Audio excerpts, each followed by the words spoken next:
I took him on a long, probably like a 45-minute high-speed chase. I went from one side of town to another. Man, it was crazy. My grandma called me while I'm on this high-speed chase. She's like, boy, what you doing? I'm like, nothing.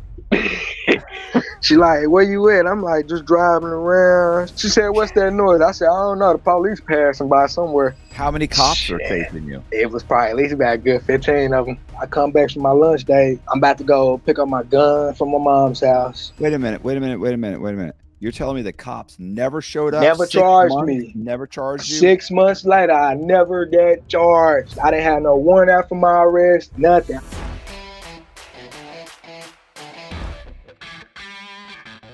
Hey, this is Matt Cox, and I'm here from Olboy in the Nitty. He is a rapper, and he is falsely incarcerated, and we're going to be doing an interview about his story. So check it out. Well, this has been, tough to get you into a position. You're currently incarcerated on a charge, which we'll get to, right? But but let's kind of start at the beginning real quick. Where were you born? I was born in Tulsa, Oklahoma. You know what I'm saying? Yeah. I was born in the north side of Tulsa, Oklahoma, home of the 1921 race ride. I grew up in the rough side of town. Like it wasn't no, you know what I'm saying, privileges and nothing. It was a side of town where it's just rough poverty, basically. They don't even have no grocery stores to this day on my side of town. They got a lot of dollar stores with no good produce in there, so they kind of let you know where I come from. So, I mean, do you have any brothers or sisters? Yes, I have. Well, my father's been incarcerated the majority of my life. From the time I was 3 till I was 18. What was then he went back, drugs, trafficking, money. Right. Then my mom, she lost us to the system, my grandmother took custody of us because she was with some friends. They used to boost clothes, and you know what I'm saying, to make sure we had clothes and stuff. They didn't have no jobs. They was just kids with babies, with a whole bunch of babies. My mom was 15 years old when she had me.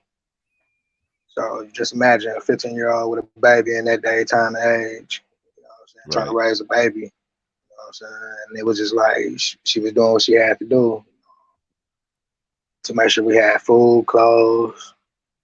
So your grandmother Yes, my grandmother raised me. Okay. Has your mom been incarcerated? Yes, she's been incarcerated. She was incarcerated from the time she was a minor till she was an adult, and my grandma just basically kept custody of us throughout that time period. Throughout my life, my grandma raised me until I was. How many kids? It was just me and my oldest brother at the time. Okay. So I'm like the second. I'm the second oldest out of 6 siblings on my mom's side.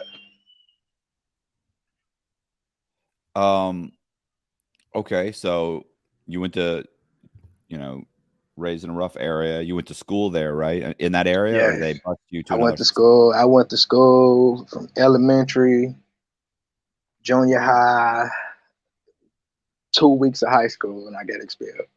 9th grade. What'd you get expelled for?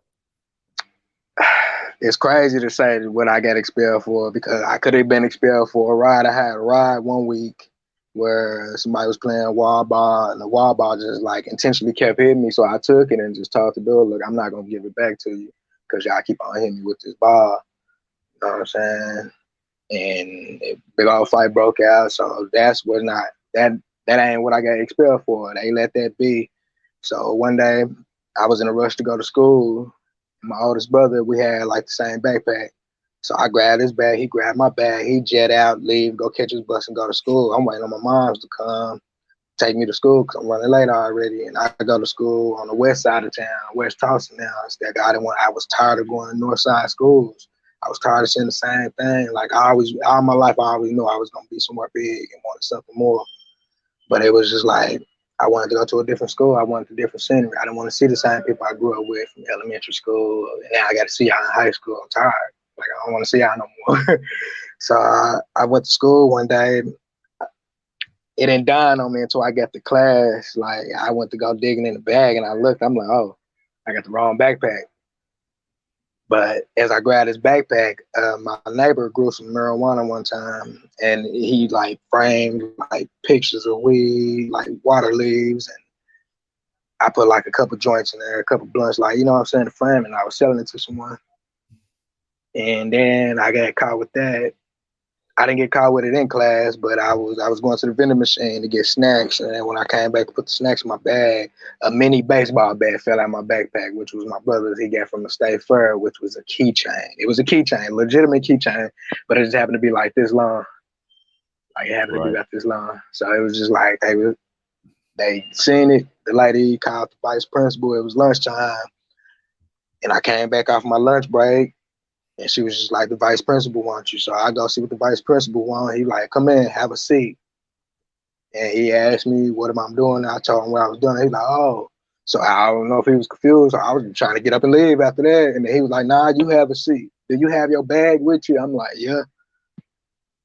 Want me to go get it? He like, yeah, go get it. Let me go get my bag. So the whole time, I'm not thinking nothing of this bag and nothing in this bag.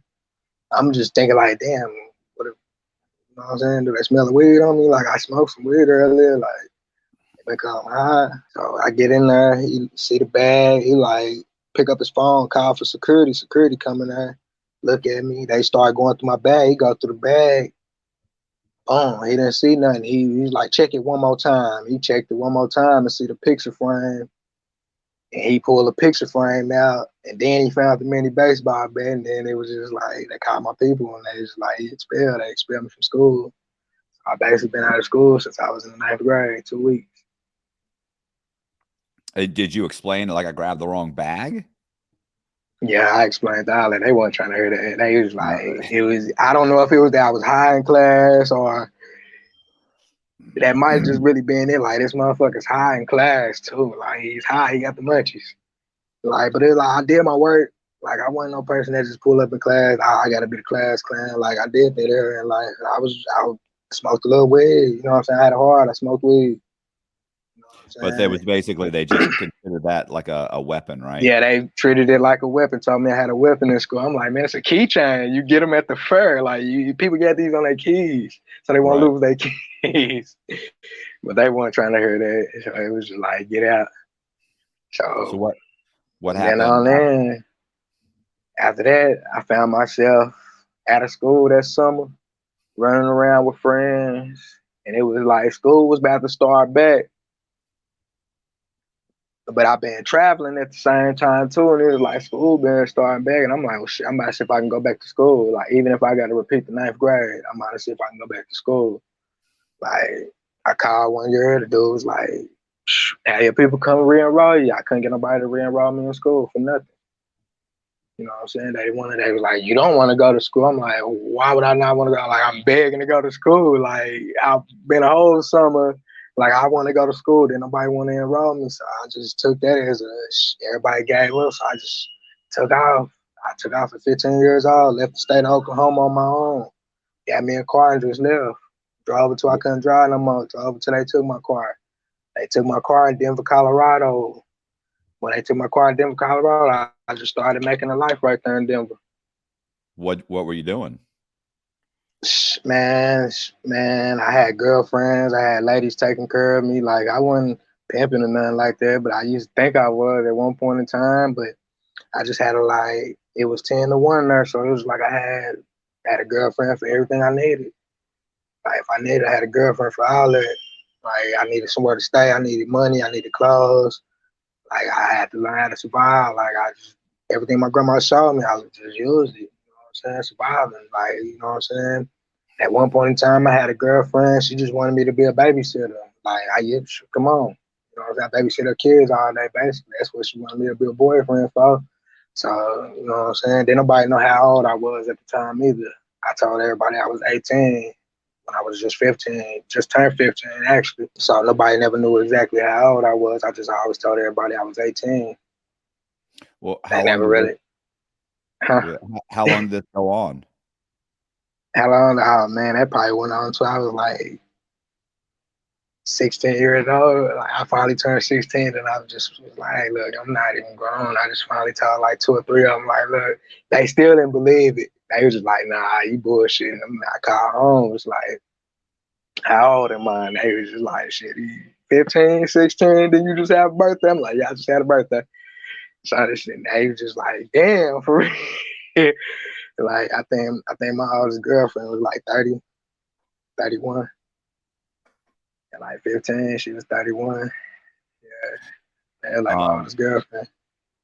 okay. So, I mean, did you ever get a job or anything? Did you ever try and like, Nah, I didn't. Like, at first, like, when I first got stranded up there, like, when I first went up there and got stranded, it was like, I started asking for my birth certificate and social security card, and it was like I couldn't get nobody to give it to me. They like, why you want that? I'm like, shit, I'm trying to get a job. This is around the time Hurricane Katrina was around, you know what I'm saying? After that moment. So it's, man, the people trying to give me a job without the paper, I just was so honest, was like, nah, I'm not a victim of Louisiana. Like, they was just gonna give me the job just on the strength. If I would have just been like, man, I came from out of New Orleans, they'd have just right, gave me the job. But I was just honest. I didn't want to come back and bite me in the ass. They go, well, where your FEMA paper at? Where your Red Cross? You know what I'm saying? And I didn't know nobody to get no type of paperwork if I had to forge it or anything. So I didn't know nobody at the time. So it just like, I just like, nah, I ain't no victim. They were like, well, they just overlooked me because I wasn't no victim. But I still tried to get a job. Like my first 7 months I tried for a job. I could never get my birth certificate, social security card from my mom's or my grandma. Nobody wanted to give it to me. It was a back and forth story. Like, well, your mama got to go get it. Well, your grandma got to go take me. Well, your mama got to go. And it was like, I finally got a girlfriend that was like, hey, you need your birth certificate and social security card. You know what I'm saying? So one day I just ended up getting on the Greyhound, went back home, got what I needed. I stayed for a little bit. Then I found myself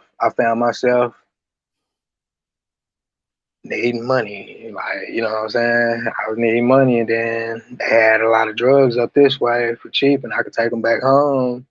So I started doing that for a little bit. Like, I'll take a little bit of drugs home, sell them, get what I need, and go on about my business. And go, I never you tell say nobody when I was coming and going. when you say take some drugs home, were you transporting the drugs? Or you just saying you're going to buy Yeah, and I get on. I go buy them in Colorado, take them down to Oklahoma. okay.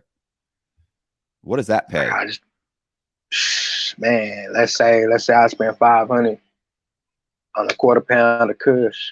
I can go take that 500, turn that into 32 at the time. Like, it was still $20 a gram in Oklahoma, $15 a gram.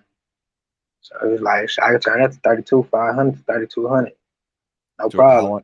how long did that go on? Man, I think I did it. I finally turned 18, and I was just like, shit, I'm on my way home. I was on my way home. I came down for spring break, stayed all the way to August. Ended August, and I was like, fuck it, I'm about to go home and starting to slow up. You know what I'm saying?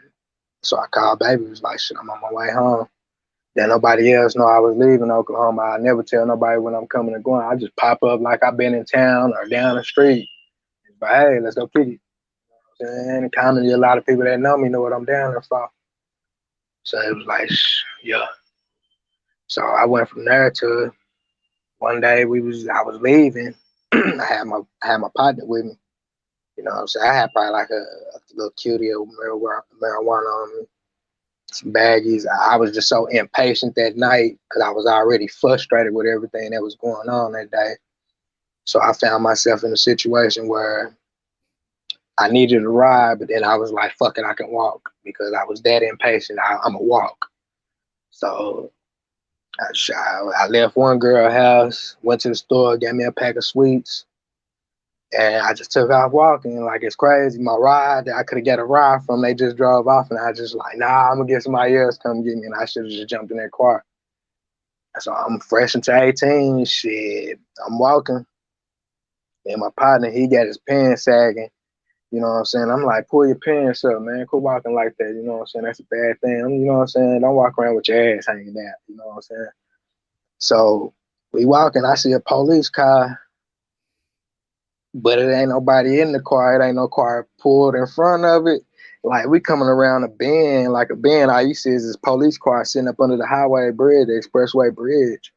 So we looking at it and we just cracking jokes like, man, damn, man, I hope nobody ever did nothing to no police, because that police car just sitting there with the lights on, the lights is spinning, and we don't see no head, no body, nothing. So we just cracking jokes like, damn, boy, I hope nobody did nothing to no police. That'd be crazy. We gotta find the police over there.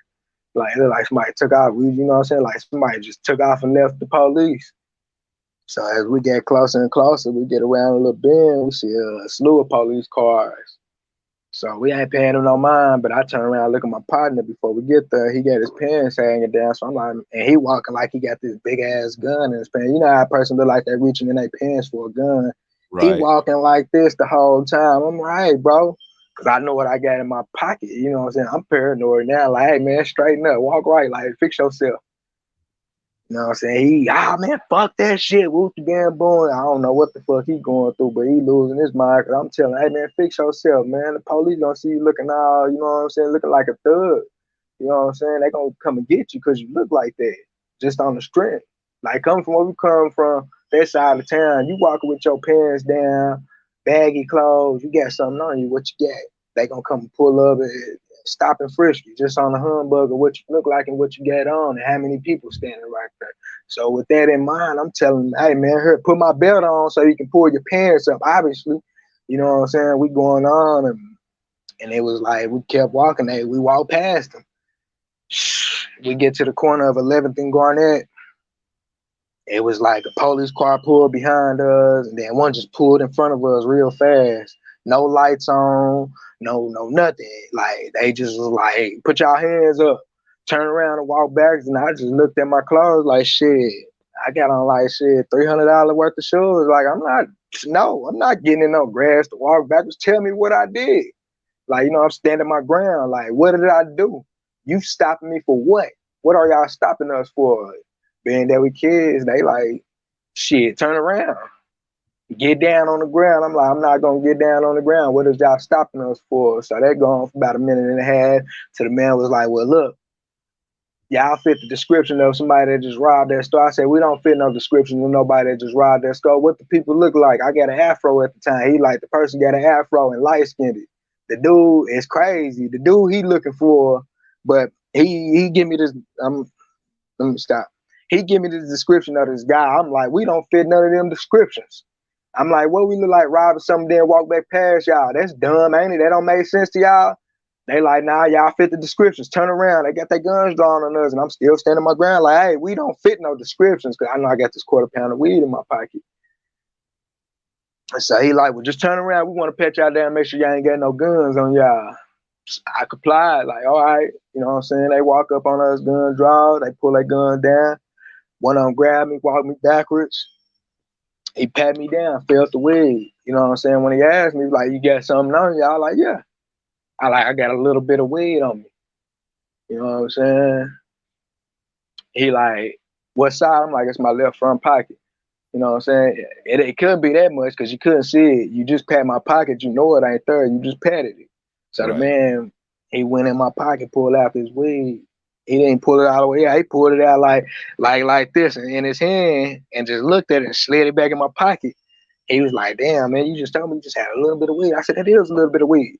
Like, it's a quarter. It's a quarter-pound of weed. It's compressed. I'm like, it is a little bit of weed. He like, nah. He like, all right, I ain't tripping on it. He just, play me like I ain't tripping on it. He was like, what's your name? So I give him my first and last name. My friend, you know, we always get this call. We ever get pulled over by the police, shit, stick with my story, I'm gonna stick with your story. You know what I'm saying? So we always come up with these fake names, you know what I'm saying, just in case we ever get pulled over. So that night I wasn't using no fake name. I told him I told him my real name. Shit. My homeboy, they asked him, what is my name? And he was like, such. He like, nah, that ain't his name. He tell these people that ain't my name. I said, damn, you really gonna tell them people this is not my name? Be honest this time. This is like, I'm begging and pleading. Like, this is not the time to bullshit. Tell these Right. people what is my name. Man, the man ran my name, was like, we've been waiting on you.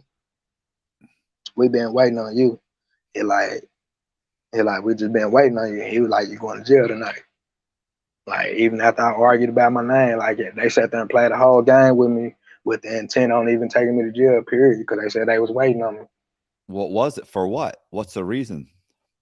They never told me why, but then all of a sudden they booked me for possession with intent. And when I got the intent charge, it was just a whole bunch of sandwich bags with a zip of weed, 28 grams, and then probably like 10 grams in bags, like sandwich bags, just balled up in there. Nothing in these sandwich bags. They booked me for possession with intent, but having sandwich bags and some marijuana. So I went to jail. And I had my bond money. I told my people to come get me. They took my bond money, went to the casino, and lost all my money. And it was crazy. I used to get so high. Wait a minute. Wait. You gave you heard me. your family you heard me right. money. I gave my family my bond money. They took it to the casino in hopes to flip it. I don't know why.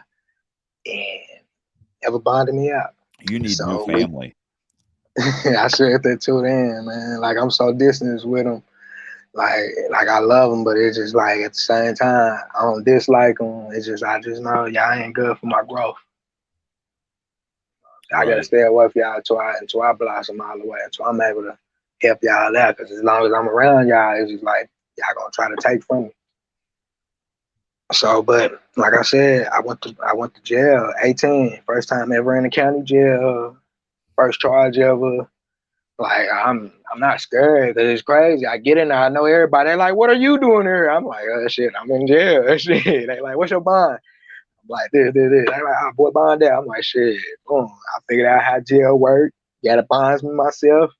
Shit, I called my girl all the way in Colorado, told her the situation, told her what happened to my bond money. Shit, she sent me some money, and my auntie, one of my cousins, worked in the jailhouse. I was like, "Can you go check my property and see if it's some money inside my shoes?" Grab it. Shit, I had $500 in my shoes. Shit, she took my shoes, and they went to go bond me out. My girl came all the way down and bond me out from Colorado. Like, okay. I found the bondsman there to fuck with me, and it was just crazy. Like, my family hurt, and I gotta get somebody all the way out of town to bond me out, because y'all don't know how to, like, this money's just too much in y'all hand. So I went from there to bond it out. I fought with the case. I stayed in Oklahoma, I had to fight the case. And then we finally got it to my first offense. They gave me a deferred sentence, sent me to a program called RED, which was a mini max minimum security prison with barbed wire around it, but it was based off of a boot camp military structure. Right. So there was a lot of discipline in there. So I went there for 7 months, got out from there, came home. I think like my first week home, I got into a high speed chase. Yeah, like my first week home, I don't know, like I needed money. So I found myself in a situation where I got out of prison. I had a car wreck in Texas, and I got out of prison with like $1,500. And I like, shit, this ain't enough to live on. I'm gonna need some money. You know what I'm saying? Like, ain't nobody trying to hire me. Like, I'm young. I ain't never had no job ever. So it's just like, I found myself back in the game. And I was driving one night. I had some ecstasy pills. I had like 200 ecstasy pills. And I was driving one night. Like, somebody called me. I met these girls. We pulled at the Quick Trip. Boom, we pulled off. We pulled out to an alley. And I see this police pass. You know what I'm saying? We just sitting there bullshitting for the moment. You know what I'm saying? Chopping it up. So, boom, I'm like, well, shit, her. I'm about to go on my way. Y'all go on y'all way. Don't go back the way y'all came. Y'all might run into that police. So, boom, I pull out, go the way that I went, that I didn't come the first time. I come off the back street, that same police pulled right behind me. So I'm sitting there, I'm looking at him through the light, looking at the light like, damn, this light sitting here for a long time. In my mind, he already turned his lights on. The light was red. I just took off. Took him on a high speed chase. I mean, you don't even know if he was going to take. How do you know he was even going to pull you over? I felt it. You just watch me in that alley. You creep out that alley for you. I know the police, man. You ain't snooping around for nothing. You see something, you trying to see what's going on. What these people doing in this dark alley? I would have still waited. Man, I wasn't gonna give them the advantage of calling for backup, man. I can't let you call for backup, man. Listen, man. I can't let you call for backup. I gotta get a head start. Like I know all the police stations there, so it was like where I'm at. I'm on the east side. I gotta go from the east and get north, get somewhere safe. So I took them on a long, probably like a 45-minute high speed chase. Like I went from one side of town to another. Man, it was crazy. My grandma called me while I'm on this high speed chase. She's like, "Boy, what you doing?" I'm like, "Nothing." She like, "Where you at?" I'm like, "Just driving around." She, "What you about to do?" I said, "I was about to call you and see if you was at home. It's crazy you called me." She said, "What's that noise?" I said, "I don't know. The police passing by somewhere." I was like, she was like, "What you doing?" I'm like, "Ah, nothing. I was about to get ready to come over." You know what I'm saying? She like, "Well, where you?" I'm like, "Where you at, Grandma?" She like, "I'm at the casino. I'm gonna be here for a minute." I'm like, "All right." I like, I guess you'll probably wake up. I guess I'll probably wake up and see you then, Grandma. I love you. She like, "Boy, what's that noise?" I heard it hung the phone up because it seemed like the police got louder and louder. She kept asking, so I just hung the phone up. Boom. I circled past the house 3 times, make sure nobody wasn't there. I can get in. So boom, I passed the house and went back the way I was coming in and went on the other side of the creek and just jumped out the car, threw it in park, jumped out of it. How many cops were chasing you? It was probably at least about a good 15 of them. 15 plus a helicopter. And the car's in your name? No, I don't ever do. I don't ever drive cars in my name. So you take off. So I take off. I took off on foot. It was like, man, I don't know what a guy had to be with me that night, man. I jumped in this creek. It had rocks, like big rocks, little rocks. It was like I touched one rock, jumped in the water, touched the water, jumped back up the rocks, and now I'm up on another side of the creek, hopped over a fence, over the leap, ran up under the helicopter. The helicopter never seen me. It was coming and I was going. So I ran past this helicopter. My next door neighbor sitting outside. They like, "Boy, you better run." Once they notice it's me, I'm like, "Hey, can I go in there and hide?" They like, "Hell nah, boy, you better go somewhere else." I said, "Damn, y'all some fucked up neighbors, ain't y'all?" So I'm at the door. It was like a horror movie. You know how in a horror movie people panicking with the keys? I'm sitting there with like 6 keys in my hand. I know which key it is, but tonight I can't just think. So I'm fumbling at the door like, oh my God, the police passing by. Woof, woof, woof. I'm like, please don't let them see me. Please don't let them see me. It was like I was invisible. Light right on me, like the lights are shining on me. I get that one key in there, spent that lock, man. It was like I just fell in that door. I fell in there and I took all them pills and hid them. But early that day, I paid my phone bill and I left the receipt in the car. So I'm in her hiding. My grandma called me again. She like, "Boy, what? Boy, these damn police better not be around here for you." I said, "What you talking about?" She like, "Boy, I'm at the casino. All I see is police going back towards us, coming back towards her house." She like, "I'm about to go and leave. Where you at?" I said, "I'm at the house." I started whispering. I'm like, "I'm at the house, Grandma." She like, "Boy, what the hell are you whispering for?" I'm like, "The police got the house surrounded." I'm hiding in the attic now. I done hid the pills. I done jumped in the attic, barricaded myself in this house. I'm sitting in the attic like sweating bullets. I'm on ecstasy, so it's like the pill kicking in harder, and all I see is the police. They come straight to the house. Boom, boom, boom, boom, boom. "We know you in there. We followed you." I'm quiet as a church house mouse, and I'm like, I better not say nothing. So my phone steady going off. It started ringing. I put it on silent. It started vibrating. It's like I swear to God they can hear it. So I'm up there. Shh. I finally answered. I'm like, "Hello." My grandma like, "Boy," she cussed me out. She's like, "Boy, what the hell you done did?" I said, "Grandma, I ain't did nothing. They just started chasing me." She's like, "You ain't been out of prison." She cussed me out. She's like, "I'm passing by the house right now. What the hell you done did?" I'm about to park across the street. She parked across the street, tell me play by play what the police doing. So I'm watching them on the side of the house. They shine a light up at the attic. I'm backing up like this.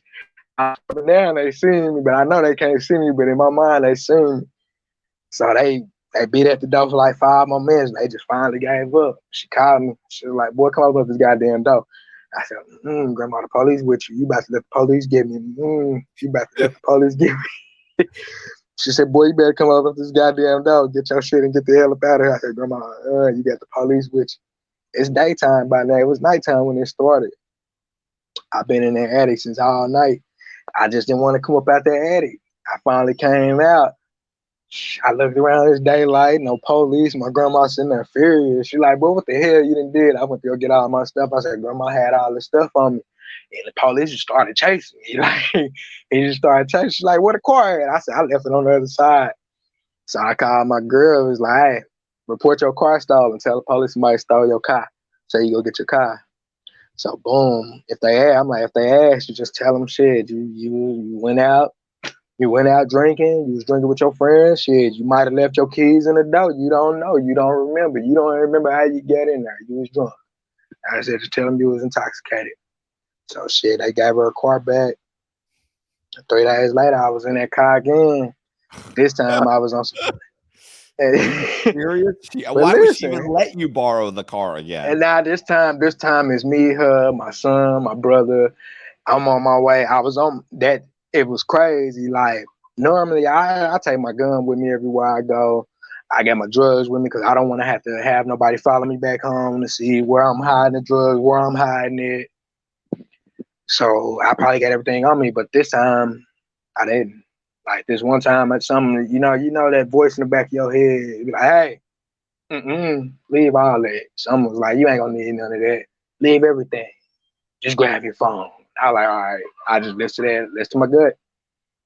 Grabbed my phone, looked at my gun one more time, like, I'm gonna need it. No, you ain't. Told myself, no, you ain't. Boom. Jumped in the car. Drove. I went to go pick my other son up. And then my cousin called me. She was like, Kinfolk, I really, really, really, really need you. Can I get a ride? I'm like, where you at? She told me where she was and where she was trying to go. Like, all right, I'm trying to keep her from getting in trouble. I know her daddy gonna kill her where she at. So I'm like, all right, I'm on my way. Boom. So I'm driving. This truck comes speeding up the street. And I was on the phone at the same time, but I'm looking at the road. Like I got the phone in my hand, driving my other hand. I'm looking at the road. So I see this truck come speeding. As this truck comes speeding, he just hurry up and turn in front of me, hit a quick left. Boom, I almost hit him. If I would have kept going, I would have hit him. So I merged all the way over in the oncoming traffic. It wasn't nobody coming, but he just hurry up and turned this corner on me. It was the police was following him. Police turned all the way around on me, followed me, and we probably went a half a city block. I probably had like 4 cars on my girl looking at me like, I'm looking at her like, we already arguing, so I'm frustrated. I'm like, what the fuck? Police pulled me out the car. He pulled me out the car. He was like, didn't we just have a foot chase with you about like a couple of days ago? I was like, nah, hell nah, not me. No, wasn't me. He was like, wasn't me. Listen, swear up and down it was me. The man said you got the same build, the same afro, the same outfit. I damn near had a pack of white beaters. Like I go by all through the summertime. I just had on my white beaters all summer. So that was my word. I didn't wear nothing but a white beater. I go different shorts. But yeah, man, the man pulled me out the car and gave me my whole description, everything I was wearing. He said the only thing changed. He looked down at them shoes. He said the only thing changed was your shoes. He like, but I am for sure because I was right there on your back. I remember looking at him because I turned back and looked at him face to face, like, damn, this motherfucker's fast. He is on my ass. He said I was running with you. But yeah, the man gave me my whole description, so I was just like, nah, that ain't me. He like, yes, it is. I was running right behind you. I almost had you. But he was talking about he almost had me. He was right on my ass when we jumped in that creek. Like, it was like I touched that creek and looked back at him one time. And he was like, if he would have just dove, he would have had me. But he was too scared to dive. He didn't know how deep that water was going to be. So it was just like crazy. I'm looking like, nah, that wasn't me. He like, it's the same car. It is you, Mr. Payne. I knew it was you. I'm like, nah, it ain't me. So he get me in his car. He get me in the car for driving without no license. So they booked me on drive without no license, and I'm on probation, so I'm not supposed to be driving. So he got me in the car. We drive off from the scene. I tell my girl, come bomb me out. Like, hey, bomb me out. Go grab that money. Come get me. So aren't you already out on bond? No, I'm out on probation. Oh, okay. I'm on probation. I done went to prison and came out. I've been out 2 weeks and got into one high-speed chase. Went from the high-speed chase to a week later to a couple days later, driving that same car. This all in that same week. Like, so the man, like, he drives and he pulls off to the side, turn everything off in the car, like all the microphones, the cameras. He turned off his cell phone and he just looked at me, like leaned over and just looked at me. He was like, I'm in my mind, I'm like, damn, he about to beat my ass. He is about to beat my fucking ass. I'm about to get the shit beat out of me right here on this damn side of the road. I said, just man, if you beat me, just throw me out the car, man. Let somebody come take me home and leave, man. Fuck it. You beat me, just drop me off, let somebody take me home. In my mind, so I'm like, fuck. So he just looked at me. He said, man, I know it was you driving that car. He was like, man, he was like, we need people like you. He said, man, because if you wasn't so damn and much in trouble, man, we would love to have you on our force, man. Driving like that, he's like, man, we need that. He just got to breaking it down, like, man, like he admired my driving, like, man, you hit a corner at 60 miles per hour and you didn't flinch. I'm like, he like, man, where you learn how to drive at? I'm like, man, I don't know what you're talking about. That wasn't me, sir. He like, man, I know it was you. Nah, he turned everything off. Like, he turned everything off. Like, the man, like, he damn near trying to recruit me. Like, shit, we need you to come be a driver for us. Like, huh? I'm looking at the man like, man, he was like, man, if you had this record, man, we need you to come be a driver. Like, you can drive. Like, where you learn? I'm like, man, I don't know what you're talking about. Like, I ain't number 19. I'm looking at the man like, I don't know what you're talking about. Like, man, he just was stuck on my driving that night. He just got talking about all the corners, how I was turning, moving, driving. I just, in my mind, I'm like, damn. What kind of car were you driving? Man, I was driving a damn Subaru Outback. A Subaru Listen Outback. to me. Listen. Gave they ass the blues. That Charger couldn't fuck with. I was hitting railroad tracks like ramps in it. And I don't know how I did it, but it was just, hey. like I've been driving since I was 11. So it was just like, man, it was just like driving a go-kart. I was just thinking like I like to go fast. Like, I should have been a race car driver. Like, I'll probably go from one side of town in probably like 5 minutes. I'll probably hit 100 all the way there. Like, if I see a police, I'll slow it down. But if I don't see no police up that runway, I'm about to gun it. So what happened with the cop? What the cop say? He just was impressed, and he was still trying to get me to say it was me, but I told him it wasn't me. So we go from there to booking me in jail. He booked me in jail. He was like, we're just gonna book you for no driver license. You need to go talk to your probation officer. We see you on probation. So I did everything, found it out the next day. Went to go see my probation officer, told her the whole situation. I even told her why did I get pulled over. Like, she was like, cool. Like, I had a fire ass probation. The only thing was, hey, don't get in trouble. Like, I understand you smoke weed. Like, it was so much. Like, I had a fire ass PO. Like, she was so for me. Like, shit, I know you young. I told her my whole life story when we first met. I just told her what I've been through and like where I'm trying to go. And she was just like, shit, get through this. If you can get through this the first year, first 6 months, we're gonna get you on unsupervised.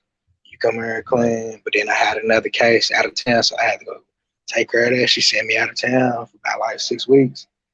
I was good. I came back. When I came back, I ended up, me and my girl got into it. I guess I was gone too long and court proceeding out of town, and she had to come and get me. She came and got me. I guess she didn't like what she seen. That was just something. So when we got back home, it was just like fire. So one day I went to go use the car. She told my PO that I stole her car and I did this, and this. She sat in the PO office. So it was crazy. As I pulled in the driveway of the parking lot of the probation office, it's like I just flashed. Her just flashed in my face like a flash. Showed her sitting up there angry, and I felt her. Like, it was. I just told my partner, I'm like, man, grab all y'all stuff. Boom, we go up in this probation office. It was just like how I seen it when I hit that parking lot. I seen her sitting her arms crossed. She looking at me. She got the look of, damn, I fucked up. Yeah, I know I fucked up, but I'm mad.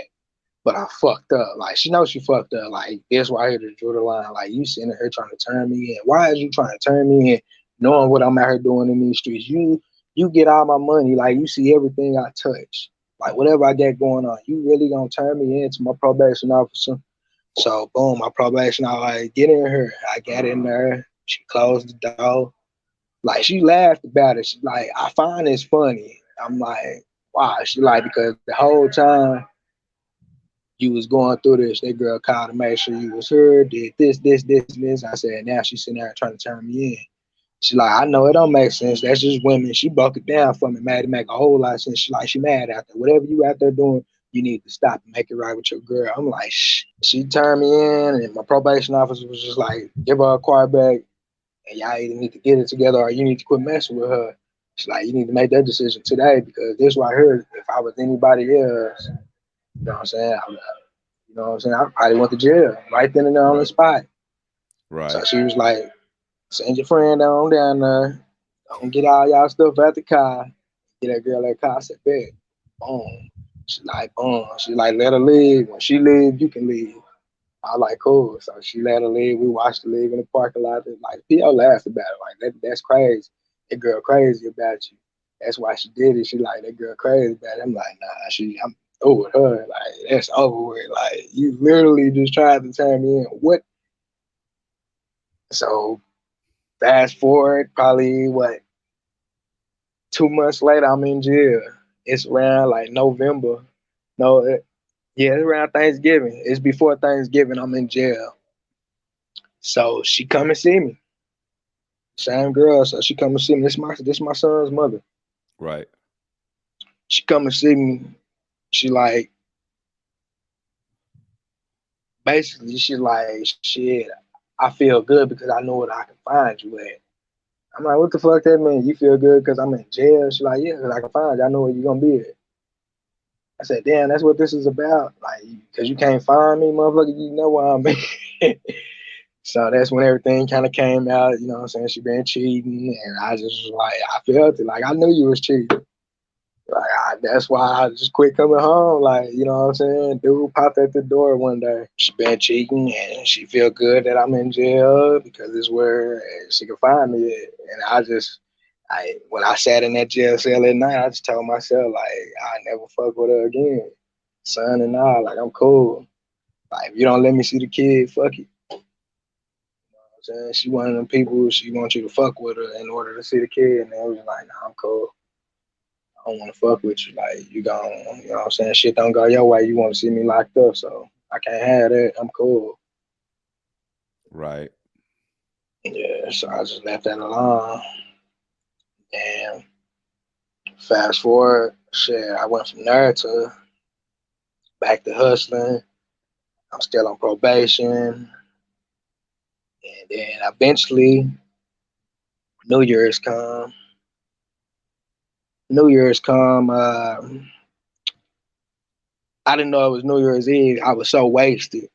Like, I was so shit faced, wasted. Like, I didn't know it was New Year's Eve. On what? Weed? Man, I was on promethazine, codeine, cocaine, PCP, ecstasy, weed. Like, I was so like, I don't know. Like, I was just, cause like my lifestyle, like I had to constantly stay moving. I'm selling drugs, so it's like I'm taking one drug to work for this drug to work for this drug, and I'm telling myself this shit. Like, if I do this, and do this, you'll never know I was just fucked up. Like, nobody never knew I was just fucked up. Walking, talking, driving, handling business, you never knew I was just fucked up. Like, so I was just like, so I was a functioning addict basically. Like, I was functioning on uppers, downers, hallucinogens. Like, but it was, I still got the end game in mind. I got to go get that paper. So it was like, I had to get that money. That's all I know. Like, some days I'll be so fucked up. I'll start off with a pack of drugs. By the time I wake up sober, I got a pocket full of money and no drugs. I be asking myself, what the fuck I do with all them drugs? Like, I got the money to count for it, but I just be so out of like, damn, who did I meet? People be like, man, you was over kicking it, you did this, and damn. Like, I had to stop. So I guess I used to just get so shit faced to a point where New Year's Eve came around. I was sitting at my cousin's and I was sipping on some drink. Like, she like, let me get some. I was fucking with like, hell no, I ain't sharing this shit.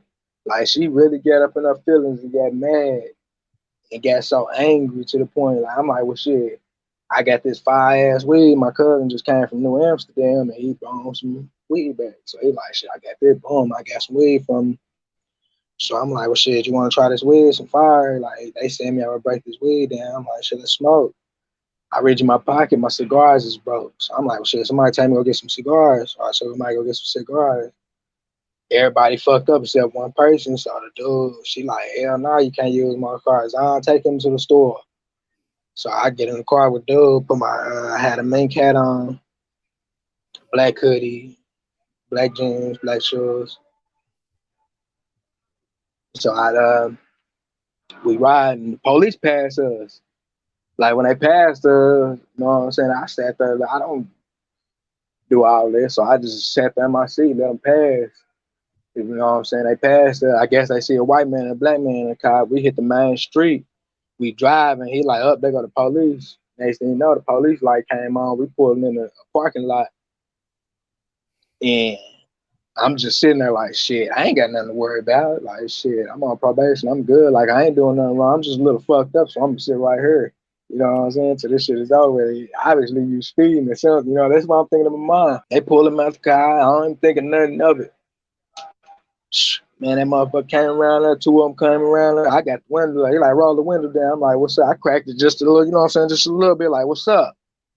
And like, we need you to step out the car. Like, all right, comply. You know what I'm saying? I ain't thinking nothing of it. As soon as I get out the car, the whole game changed. The man tried to rough me up like it's ice on the ground. You trying to fight with me on this ice? You trying to beat me up? Really, like the man up and trying to rough me up. So I just turned to look at him like, hey, not today, man. Don't nobody feel like fighting with you. If you gonna pat me down, pat me down. Do your fucking job. You know what I'm saying? Like I just turned around, snapped on like you up here trying to rough me up, like he pushing me up, got my hands behind my back, trying to see if I'm a buck him and shit. Like I ain't trying to buck you, motherfucker. Search me so you can get the fuck on about your business. So I guess he didn't like I was just so calm, cool, collective about it. We go from there to they searched the car, they searched it again. The second time they came back, he popped the trunk, came back out the trunk with a glove on, talking about this yours, and closed his hands on me. And I'm like, what's mine? Ain't nothing mine. Like, I don't even know what you're talking about. Then they ran my name. I guess they see something flashing.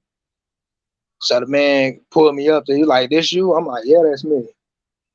I'm like, but that can't be me. I ain't got no warrant out for my arrest. I ain't did nothing. The whole time I got a warrant out for my arrest for possession.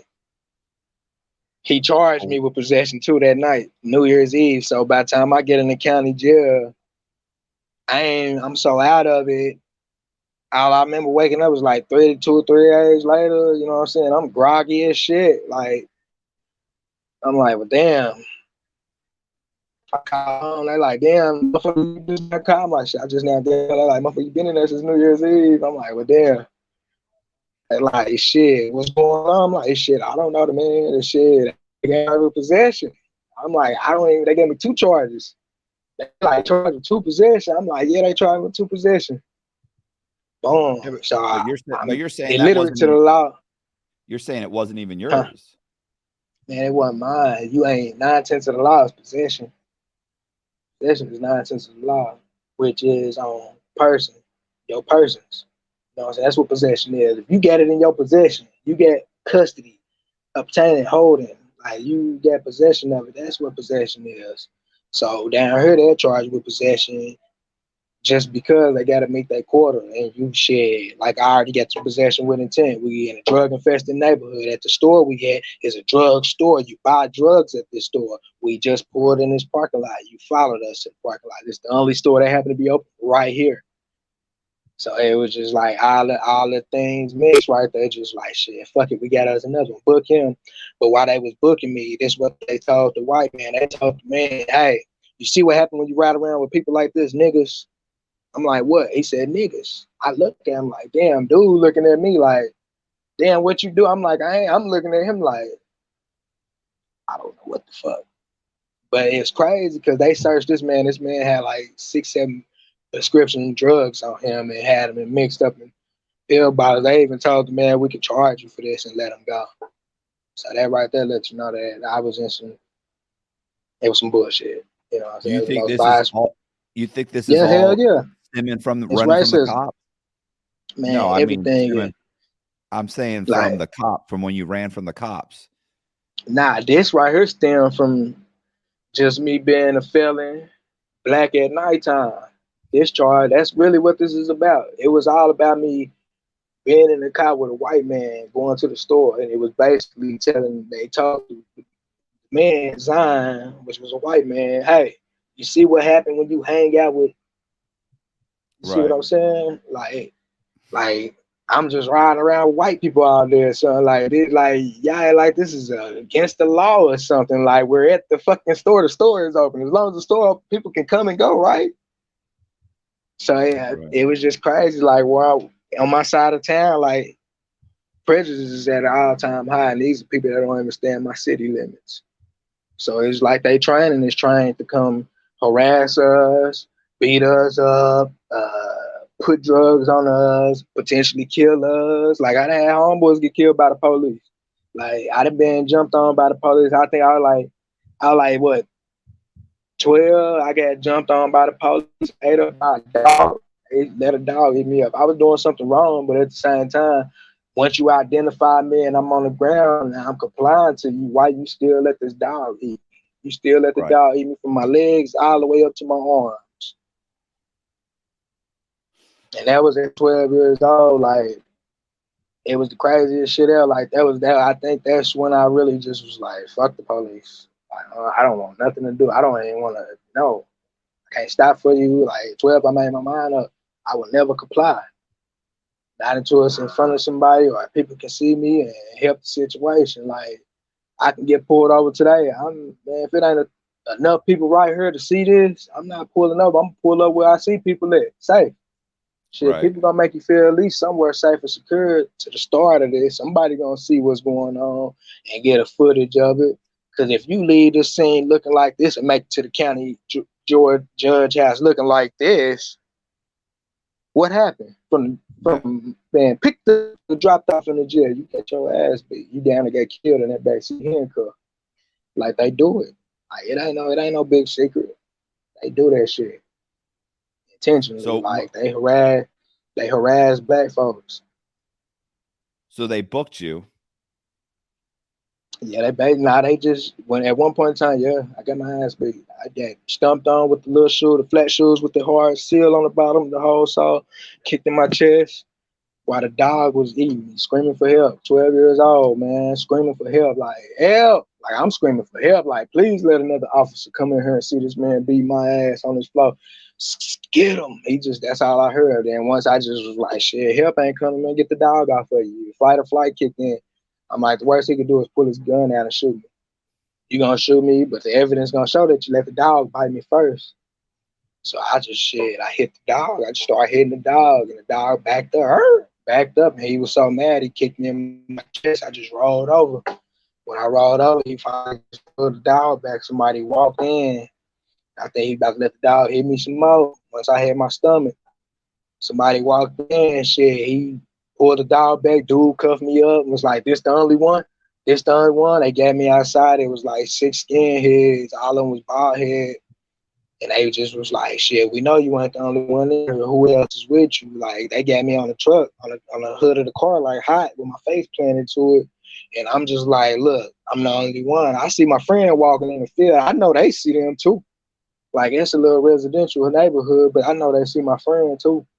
So I'm like, but shit, man, that he was a white man. It was just like, shit, we don't see him now. It couldn't be him.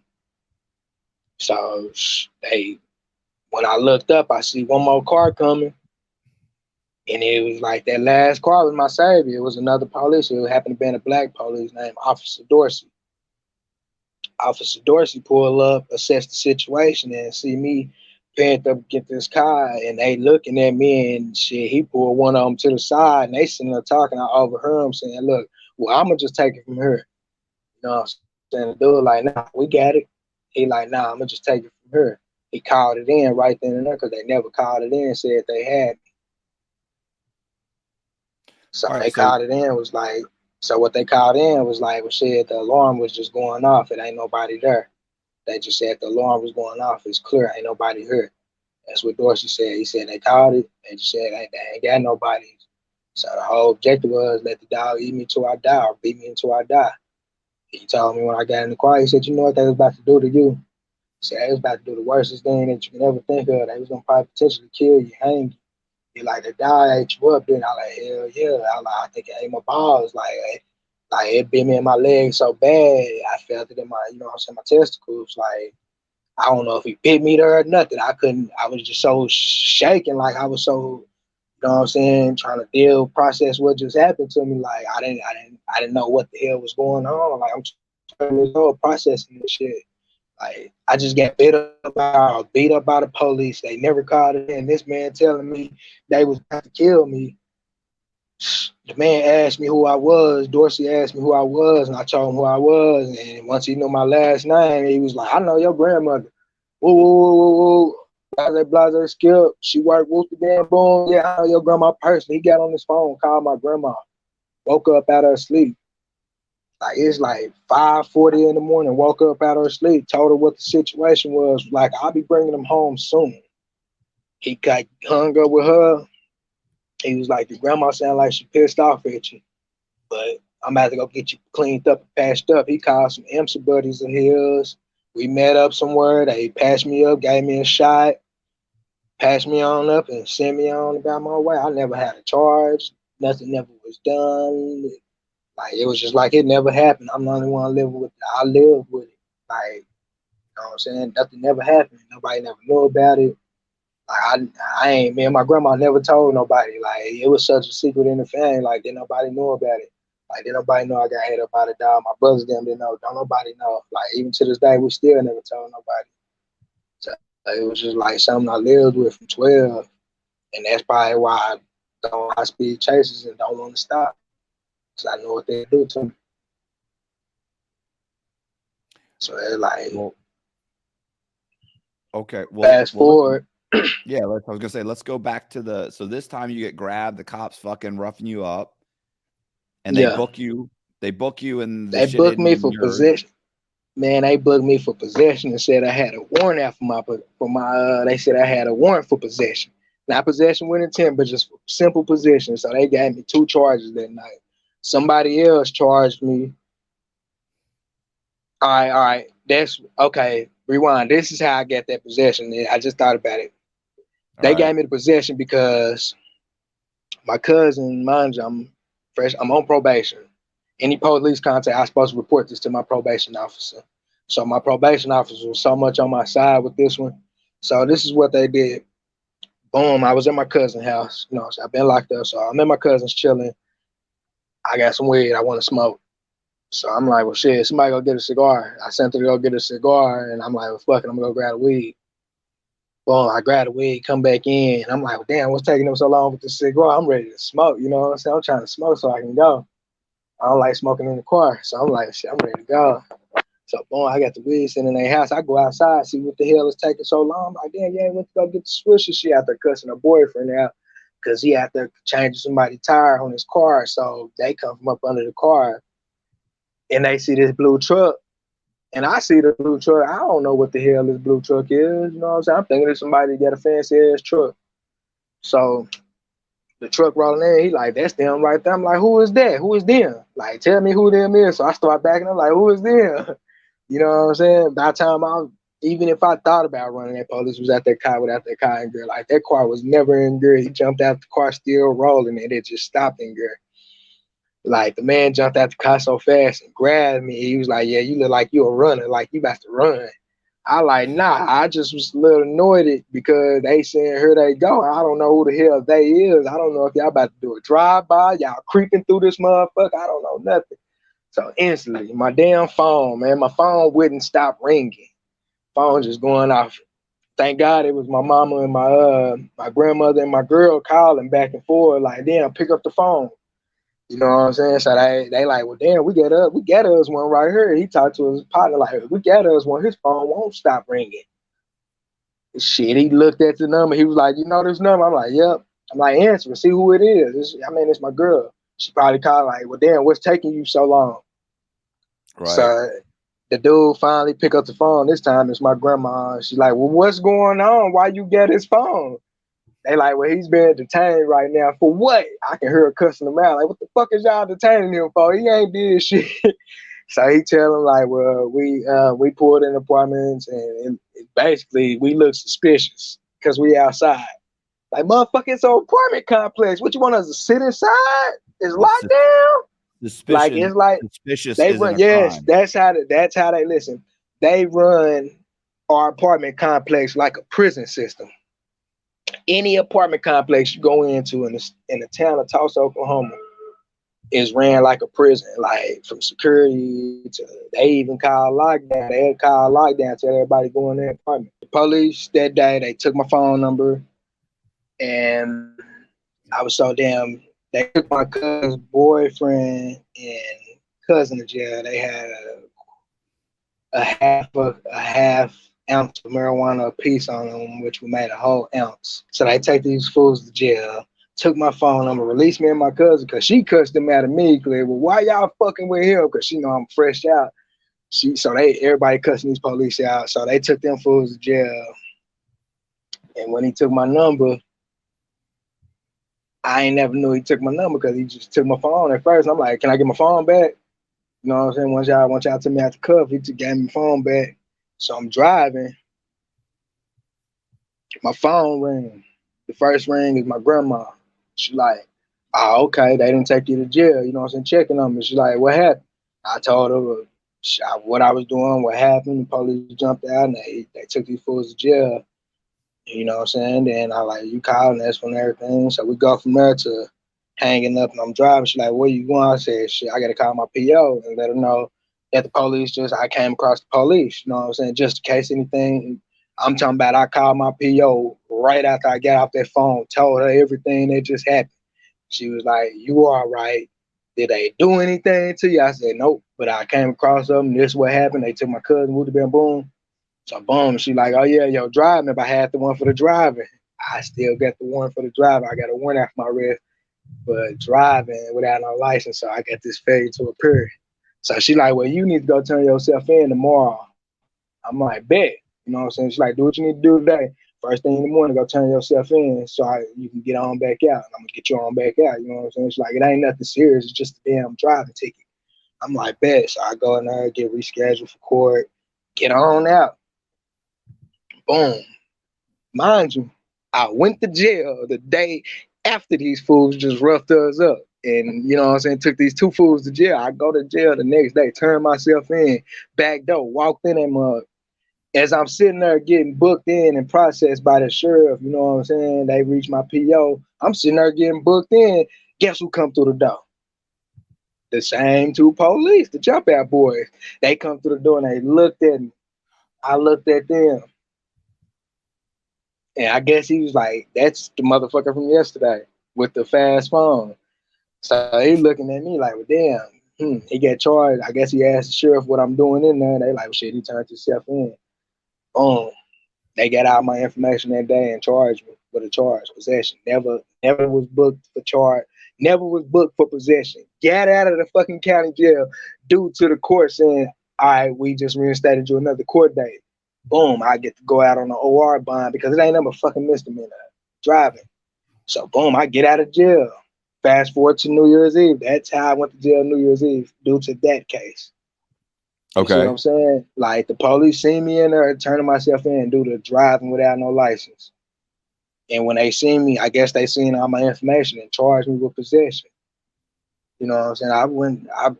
I didn't have no attorney at the time. It was hard for me at the moment. So I went to jail on that night when the dude tried to rough me up. They took me to jail that New Year's. I called 2-3 days later. Shit, I'm like, come and get me. Everybody like, shit, Christmas just passed. We straightened up on money. So I'm like, well, I'll wait it out. They came off me drug court. So boom, I was like, fuck it, I just want to get out of here. I don't want to go to prison. Like I just left all that. I don't want to go back to prison.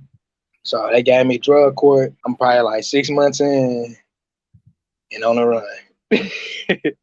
Why? I'm 6 months in on the run because I had a dirty UA one time. So they was like, go to this place, go to the rehab center. So I called the place, couldn't find the place. I asked the people where it was. They told me this place.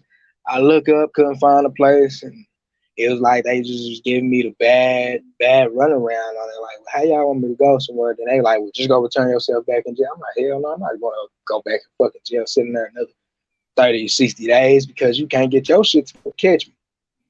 Like, it's up. Like, I just was tired of it. I just was like, fuck it, catch me. Like, I'm spending $40 every time I go piss. I might go piss shit 3 times in a week. Like, you gotta spend this. Like, I gotta go pay for my peas. Then you want some money. Like, they calling my color. Like, we on the color thing. Like, the man gonna get on the machine. You dial his number, and if your color is called, you need to come in. You know what I'm saying? The worst thing to be on is rainbow. Rainbow, damn near every day of the week you're gonna be called. So I went to the drug court, went on the run, and while on the run, I lost my best friend, which is like my brother. You know what I'm saying? On the run, like I'm on the run. I lost my best friend. How? And then like, man, a hotel massacre in Tulsa, Oklahoma.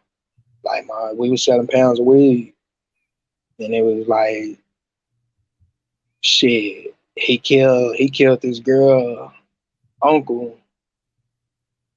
It wasn't no intentional thing. It was just self-defense. You know what I'm saying? They charged him with self-defense. So fast forward a year later, we at this hotel. We just came back from Oklahoma City, and we at the hotel. They got the room. They like, well, come up to the room. Like, I gotta go babysit that night, but we get food poisoning the day before. Then my girl back in Tulsa, I go eat dinner with her. She got me some old ass chicken. Like, I eat the chicken old, so I immediately get sick and throwing up hot, like immediately. So I can't leave nowhere without throwing up and falling out. Like, I'm passing out. So I'm like, something won't let me leave the house. So they called me, was like, well, shit, since you there, just come babysit the room tonight. I'm like, cool, I can do that, you know what I'm saying? So I get a phone call, somebody wanted 5. So I'm like, well, shit, I only got a couple here. I need to go get some more so I can have something around me so I ain't got to be going back and forth and make sure I got some pounds of weed with me. So I end up going out to the room, cashing out, grab some weed. And when I get in the room, I see this girl laying on the bed, you know what I'm saying? She ain't no good. She set up girl. So I tell my partner, like, hey, man, pull him to the side. Hey, you need to get her up out of here. Like, shit, why she sitting on that phone? Why you letting her sit on that phone? Do you know who she on the phone? He like, nah, yeah, who is she? I tell her who she is and what she do. He like, damn, boy. I'm like, yeah, you need to get on up out. I said, does she know what's going on? He like, nah, she don't know shit. She just came in here. She been sitting on that phone since she been in here. I said, yeah, get her ass off that phone and get her the fuck up out of here. I'm saying, she's a setup girl. So somebody knock at the door. It's my other partner and my little cousin. They walked through. I'm like, what the hell? I'm cussing. Immediately tripping with her. What the fuck is you doing out here? She like, man, we just waiting on CJ so we can get some bars. I'm like, nah, you ain't supposed to be in this room. Your brother gonna kill me and you if he find out you in this room. She like, he ain't died. Don't do me like that. I'm like, man, get your ass back. Hey, nigga, get her up out of here. She ain't supposed to be in here. Take her ass back home.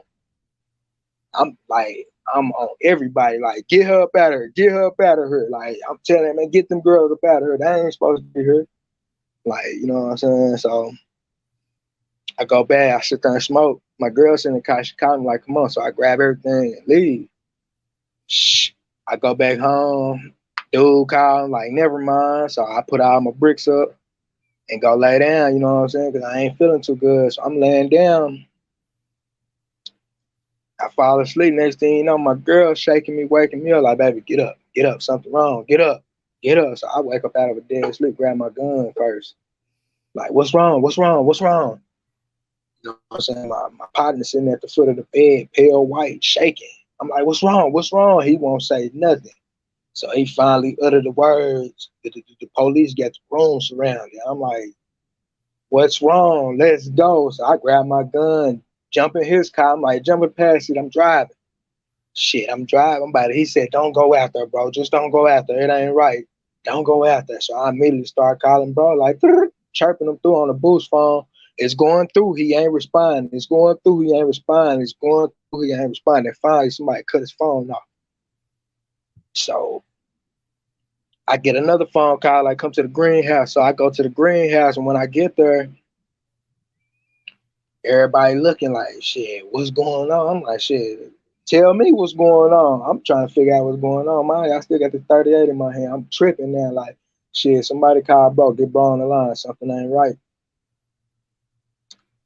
The detective called.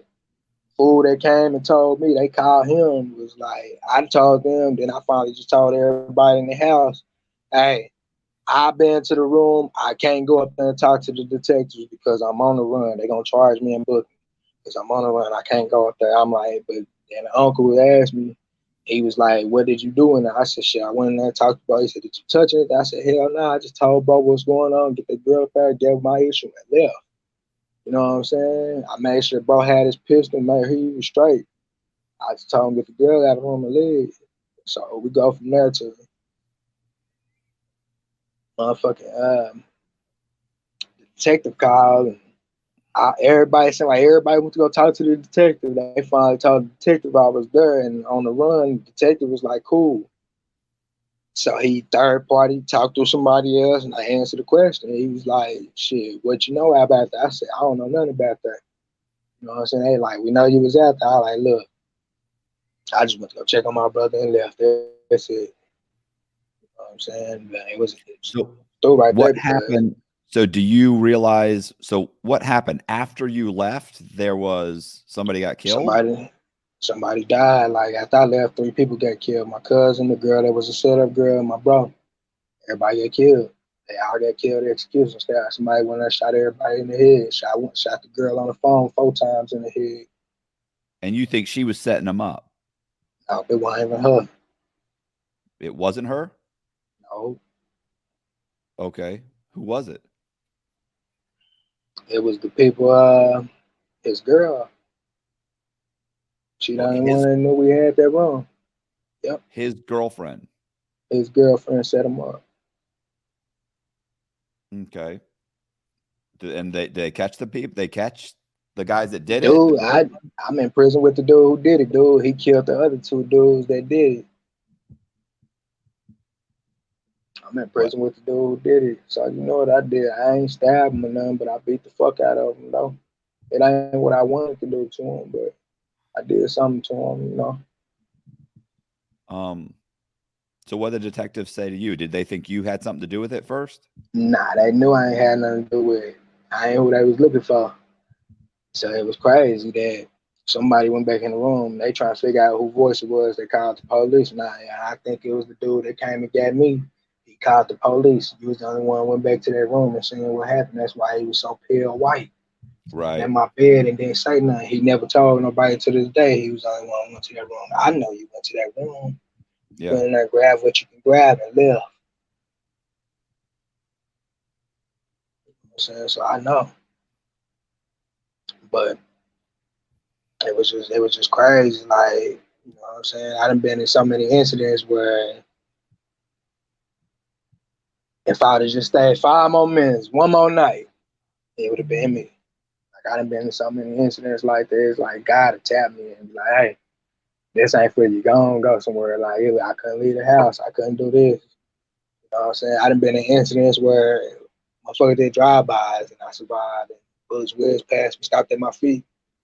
So it was like, you know what I'm saying? Just God got a purpose for me and I realized it. So it was Okay. like, when that happened, man, it was just like, I just like, quit carrying, quit, you know what I'm saying? I'm on the run.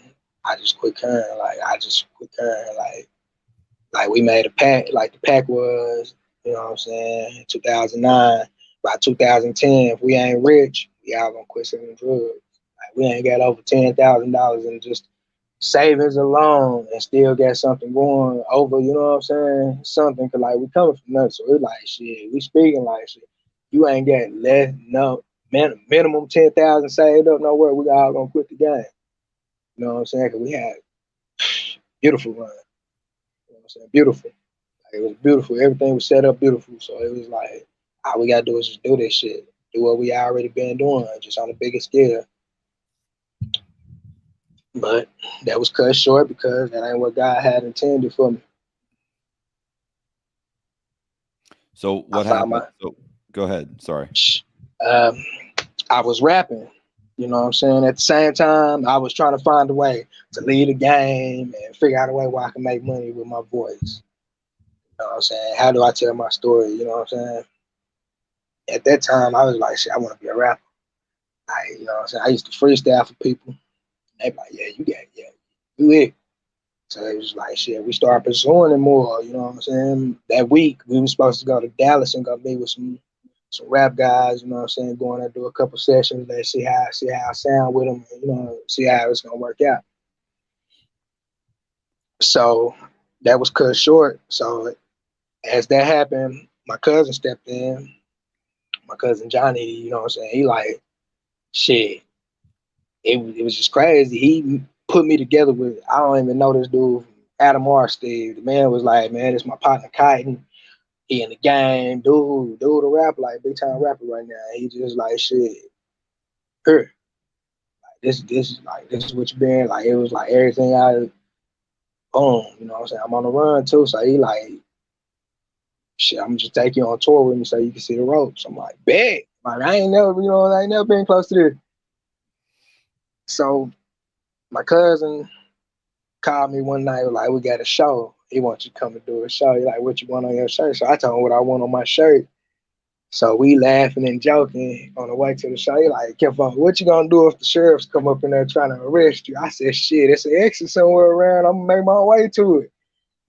So like, it was my first time doing, you know what I'm saying, performing in front of a group. Took pictures. A week later, dude, like, well, I'm about to go on tour. I want you to come with me so I can show you the whole ropes. I'm like, yes. Got me a CD with some beats and some music on there. Like, we'll write you some music to that so we can start recording and get you some sounds out there. I'm like, cool. Like, I ain't never recorded. I always just rapping front, but I ain't never recording nothing.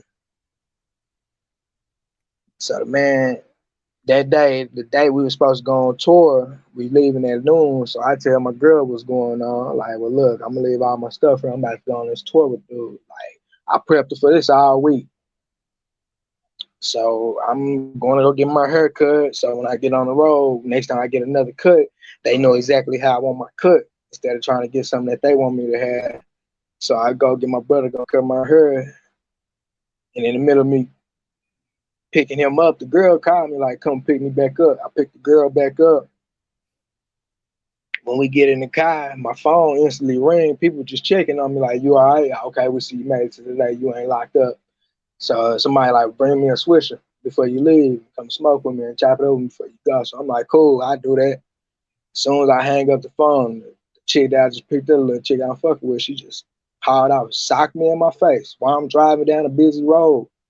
Like, I hurry up and hit a quick left. She dove on me. Like, if I would have just moved over at the wrong time, we probably would have hit the little old traffic pole.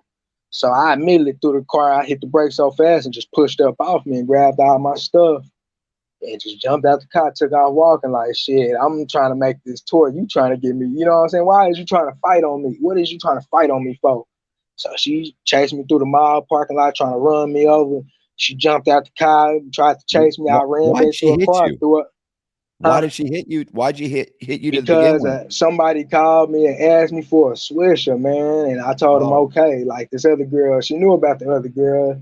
It's just she wasn't trying to hurt her. She like gone, you know what I'm saying? She crazy. So the girl just ended up hitting me, chased me through the parking lot, and I just ran to a car, grabbed her keys, and threw them up under another car so she can quit chasing me and go find your keys. Quit chasing me.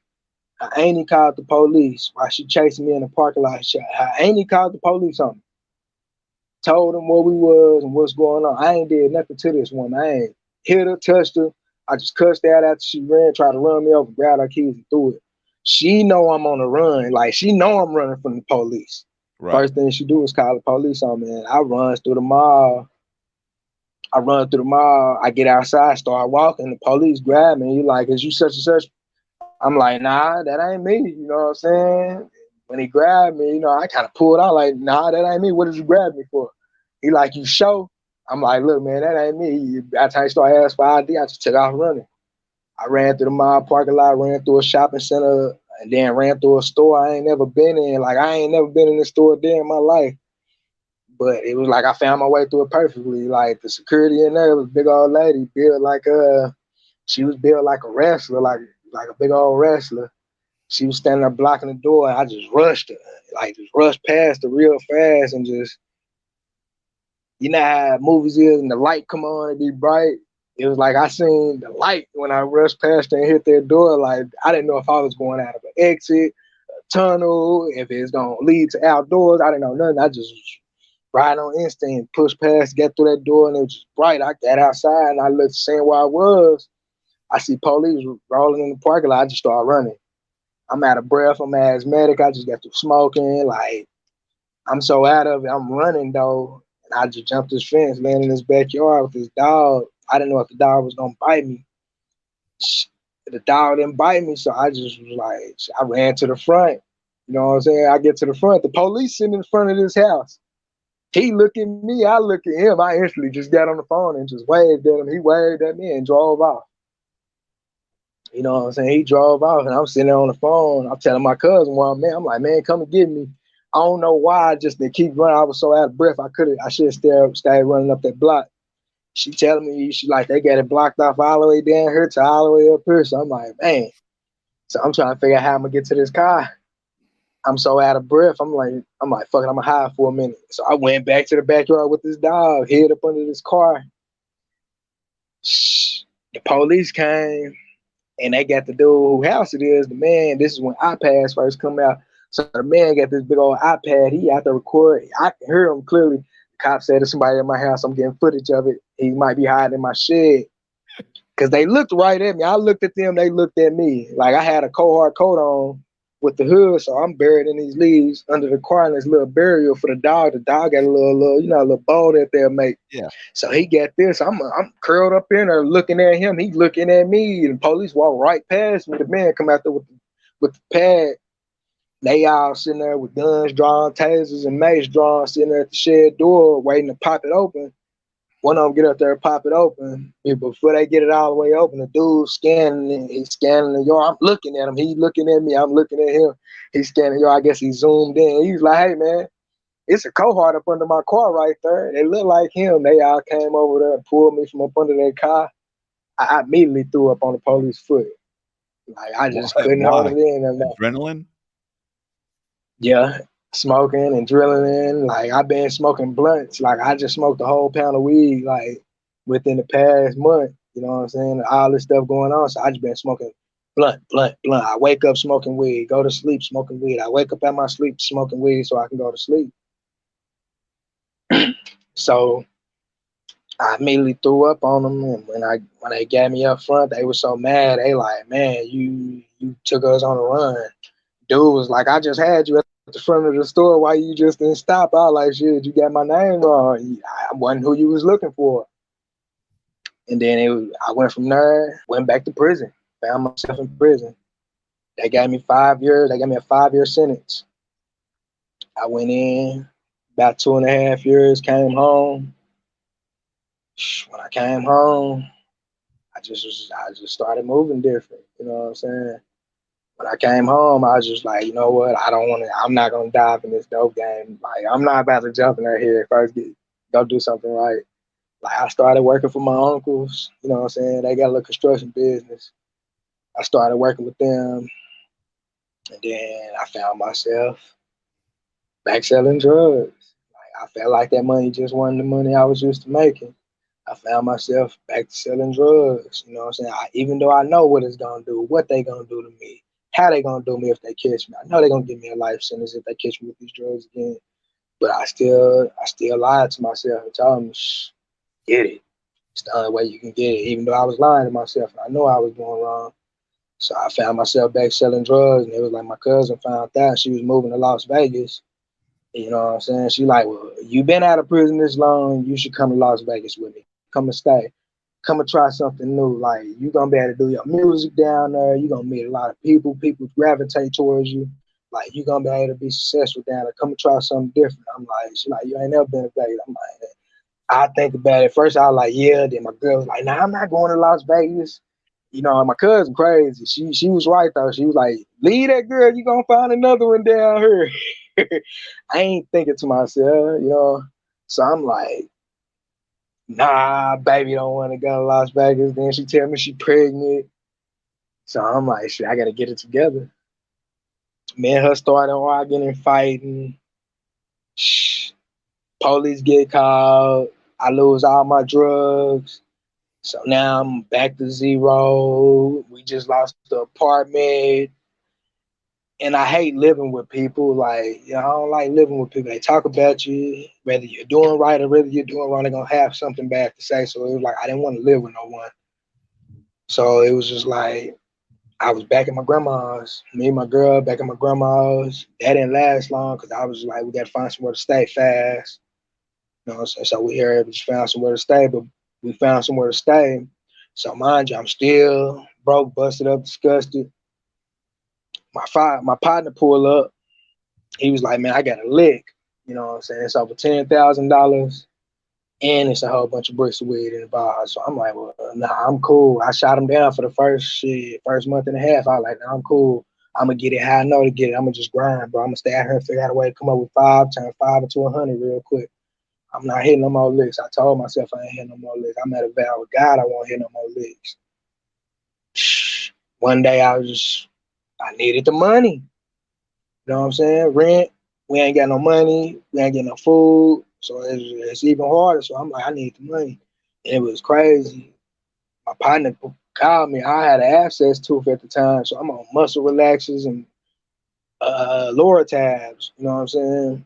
So he called me. He was like, shit, it's a go. What's up? You in or you out? I'm like, fuck it, come and get me. My girl, she washed her clothes. She like, what you about to do? I said, I'm about to take these fools, go get some weed real quick. I'll be back. She's like, all right. I love you. Gave her a kiss, hugged her. I left. We went. Saw. He knocked at the door. Said, fuck it, we going in. We went in, but I broke the window out. Sent my partner in first. He Is went this like in a first. is it like a home invasion, or is nobody Pretty even much. there? It ain't nobody here. Oh, that's not. Like, Well, then that's just a burglary. Yeah. So that's a little burglary. That's how I lead up. This how I lead to me being in prison right now. This story is how I landed in prison right now. This story I'm telling you. This how I landed in prison. So I cleaned out all this glass, set my partner in. Boom, he get in, he slide on in there. I go in, it's three of us. I slide in next. And I told my partner I'm gonna reach back and pull you up so you can get in because he's shorter. But I could pull him on up here. So as I tell him that, I look back out like, hey man, I'm gonna pull you on up. And I looked over, I see a door. I said, well, fuck it, just hold on. I'm about to go open up this door for you, and you just come to the door so we can go back out this door. I turn around instantly. I see blood on the bed. I'm like, damn, no one of these people in here, they nasty than the motherfucker. I flipped the mattress, looking for guns, money, drugs, shit like that. So I flipped the mattress. What I see on the other side, I see a whole bunch of blood. I ain't taking account that it's fresh blood. So boom, I'm flipping this mug. I push. I'm like, well, shit, it ain't shit. And I don't know why to flip all of it. I was just horrified. Like, damn, they got all this blood on this bed. I don't want to touch it no more. So boom, I just leave. Start finding my partner walking through the house. I'm smelling weed. Like I can smell it. Where it at? I'm about to go get all the weed. I can smell it. Not knowing this is all my blood. I'm smelling all this blood, but it smells like some weed. I'm like, damn, it smells strong. I walked past this mirror. I thought I seen somebody walk past me, so I'm turning around, pointing the gun at myself. And when I look, I just see my whole neck cut open. Like my whole neck was cut open from back here all the way going down to my collarbone to the jugular. It cut like into a centimeter of my jugular. So I immediately did like this. I put my hand in there and pulled it out, just covered in red. And this is from climbing through the window or breaking climbing the window? Through the window. I broke the window. I broke my vow with God. So I called for my partner. He tell me where he is. I found the weed. You know what I'm saying? Looking for him, I found the weed. I'm like, hey, we gonna just come back and grab the shit. You know what I'm saying? When I get woozy, you just take me to the hospital. We're not too far from the hospital. I'm like, just drop me off at the hospital. I'm like, right now we're gonna grab all the shit. You know what I'm saying? I'm fucked up, dying and all. I went to go grab a big old burgundy towel, rolled it up, wrapped it around my neck like a scarf, and was just holding it like this, pointing out everything he should grab. You know what I'm saying? I'm like, just grab the weed, don't grab nothing else. You know what I'm saying? Like, grab the weed. So I'm like, shit, I'm looking for my other partner. I go open up the door, this fool gone. So I'm calling him. Then someone like, shit, just call both of their phones. I started calling both of their phones. Like, you know what I'm saying? He like, fool, why you calling me? I said, just in case. This is your story. You pick me up. That's it. Just say shit. I was calling y'all frantically, and I sounded hysterical when I called. Just say that shit. I kept on telling y'all to come pick me up, and y'all pick me up. You know what I'm saying? Just like shit, y'all was, wherever y'all was at, y'all was just driving through traffic. Like shit, he called, said, pick me up, pick me up. They can't be too far from these towers, you know what I'm saying? This side of town ain't big, so these towers gonna ping, you know what I'm saying? They ain't gonna ping, you know what I'm saying? It can't say, oh yeah, you was exactly on this street. So in my mind, I'm like, well, shit, you know what I'm saying? Just if anything happened, the worst happened, man, just tell them that y'all pick me up. You know what I'm saying? Just be like, y'all pick me up. Stick with that. Yeah, you know what I'm saying? Somebody threw a bottle at him, that's all he kept saying, and y'all pick me up. So boom, we find my partner. He walking back. You know what I'm saying? He look at me. I immediately just gave him that look like, yeah, you fucked up, homie. You know what I'm saying? I can't trip with you right now because my neck is cut all the way open. I'm bleeding. So Why he did he got in the car, leave? First of all, why did he leave? He seen my neck cut open. Instead of him saying, hey, stop. Come on, we gotta go. He walked off and left because he seen my neck. He seen my neck, all that red coming out my neck. I went back to see what cut me too. So when I went back to see what cut me, it was like a piece of glass this long. It was at like a little arch, and it was like whatever hit me just sliced through me. I never felt it. I didn't feel it. I didn't even know I was cut. So shit. On the way to the hospital, I just remember blanket out, and my partner sitting in front of me in the driver's seat. We was on the corner. I'm like, why you ain't at the hospital when I came through? He like, bro, he crying and shit. He like, you keep on going now.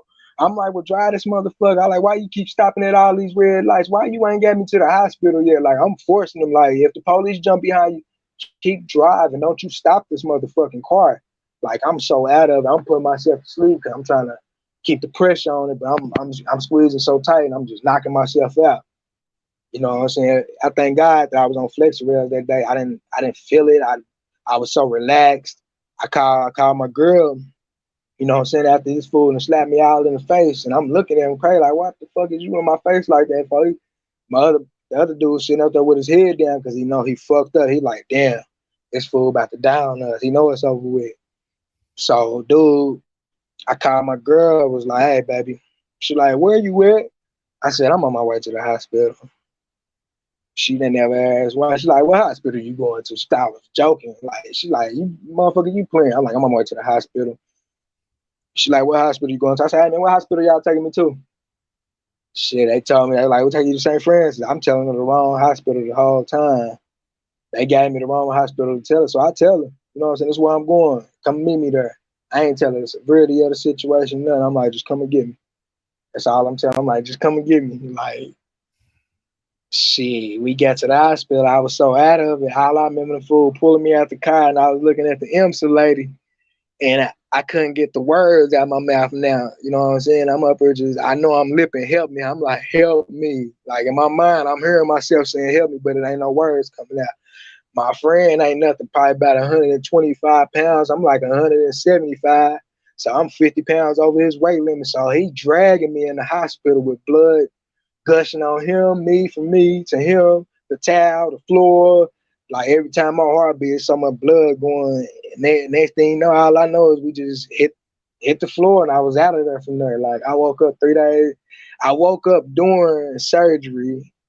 One time. I guess they was separating my blood, trying to get the blood. They stuck something in my leg and my knee that went in my bone. They did something, and I guess I just woke up in the middle of surgery, screaming. All I remember that dude telling me, they was holding me and telling me to relax, calm down. We doing this. And next thing you know, the dude put something over my face. And I was watching them while I was watching them do this to me from the ceiling. Like I was looking down, watching them do this to me, and I'm just looking like, what the fuck? And I see my girl come in, like I seen her come in, she grabbed me and just held my hand. Like I was so out of there. I watched the whole thing. I told her what she had on when I finally woke up. Like when I finally woke up, I just told her, like, man, I seen you when you came in. So this is what she told me. And the doctor told me, they was like, my phone kept on ringing.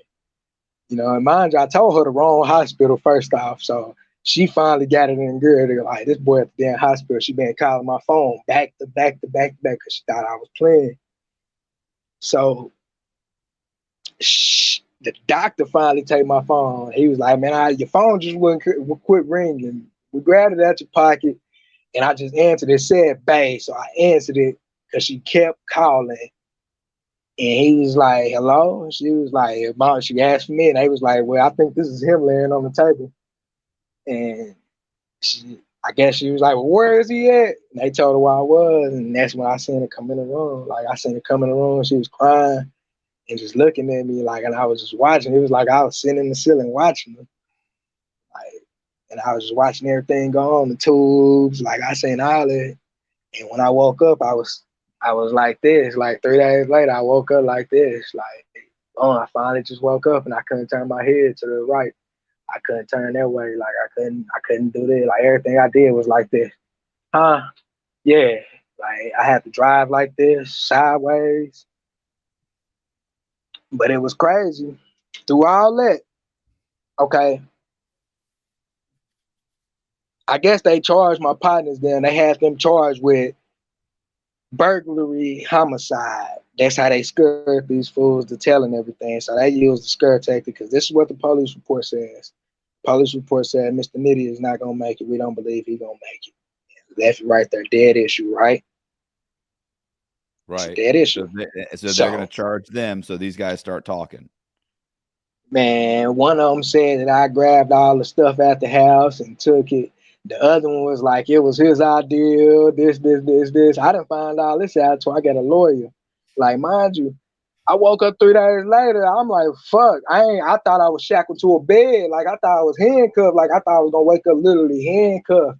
First thing I did was check my leg. Like, I woke up, lift my leg up, everybody in the room, like, where you going? Lay down, boy, where you going?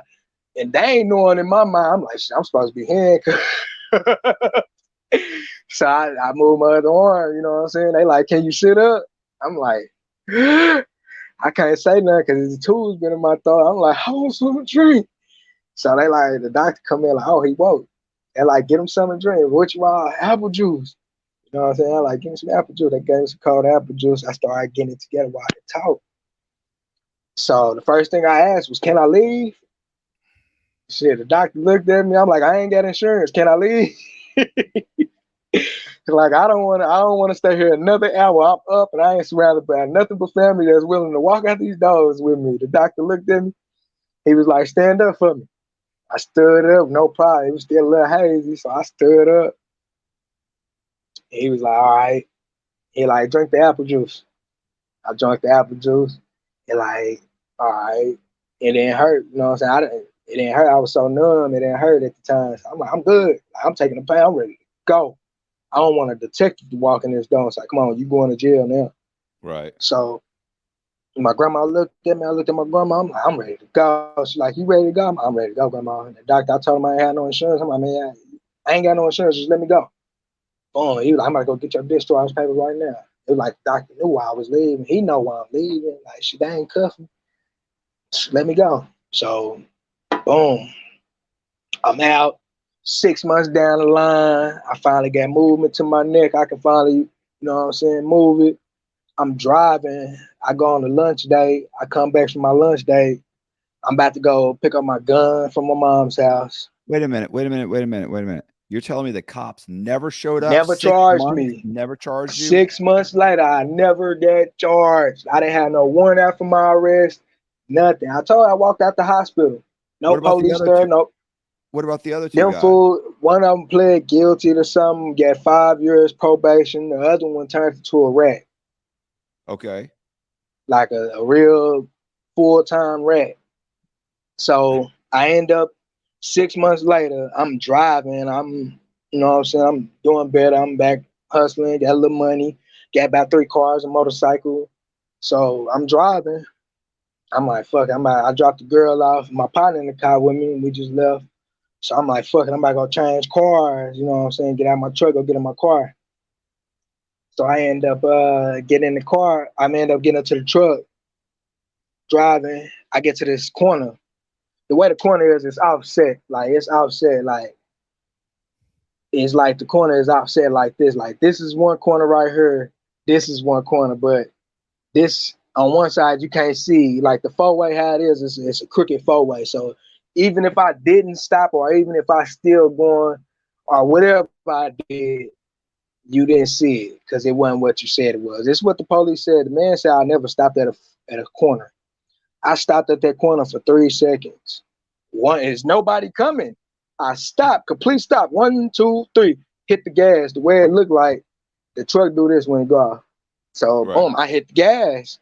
I look at him, he look at me. I can see him. He probably like a quarter mile down this road. So I'm looking at him, I'm like, damn, I go to police. I tell my partner, you know what I'm saying? I'm like, they go to police.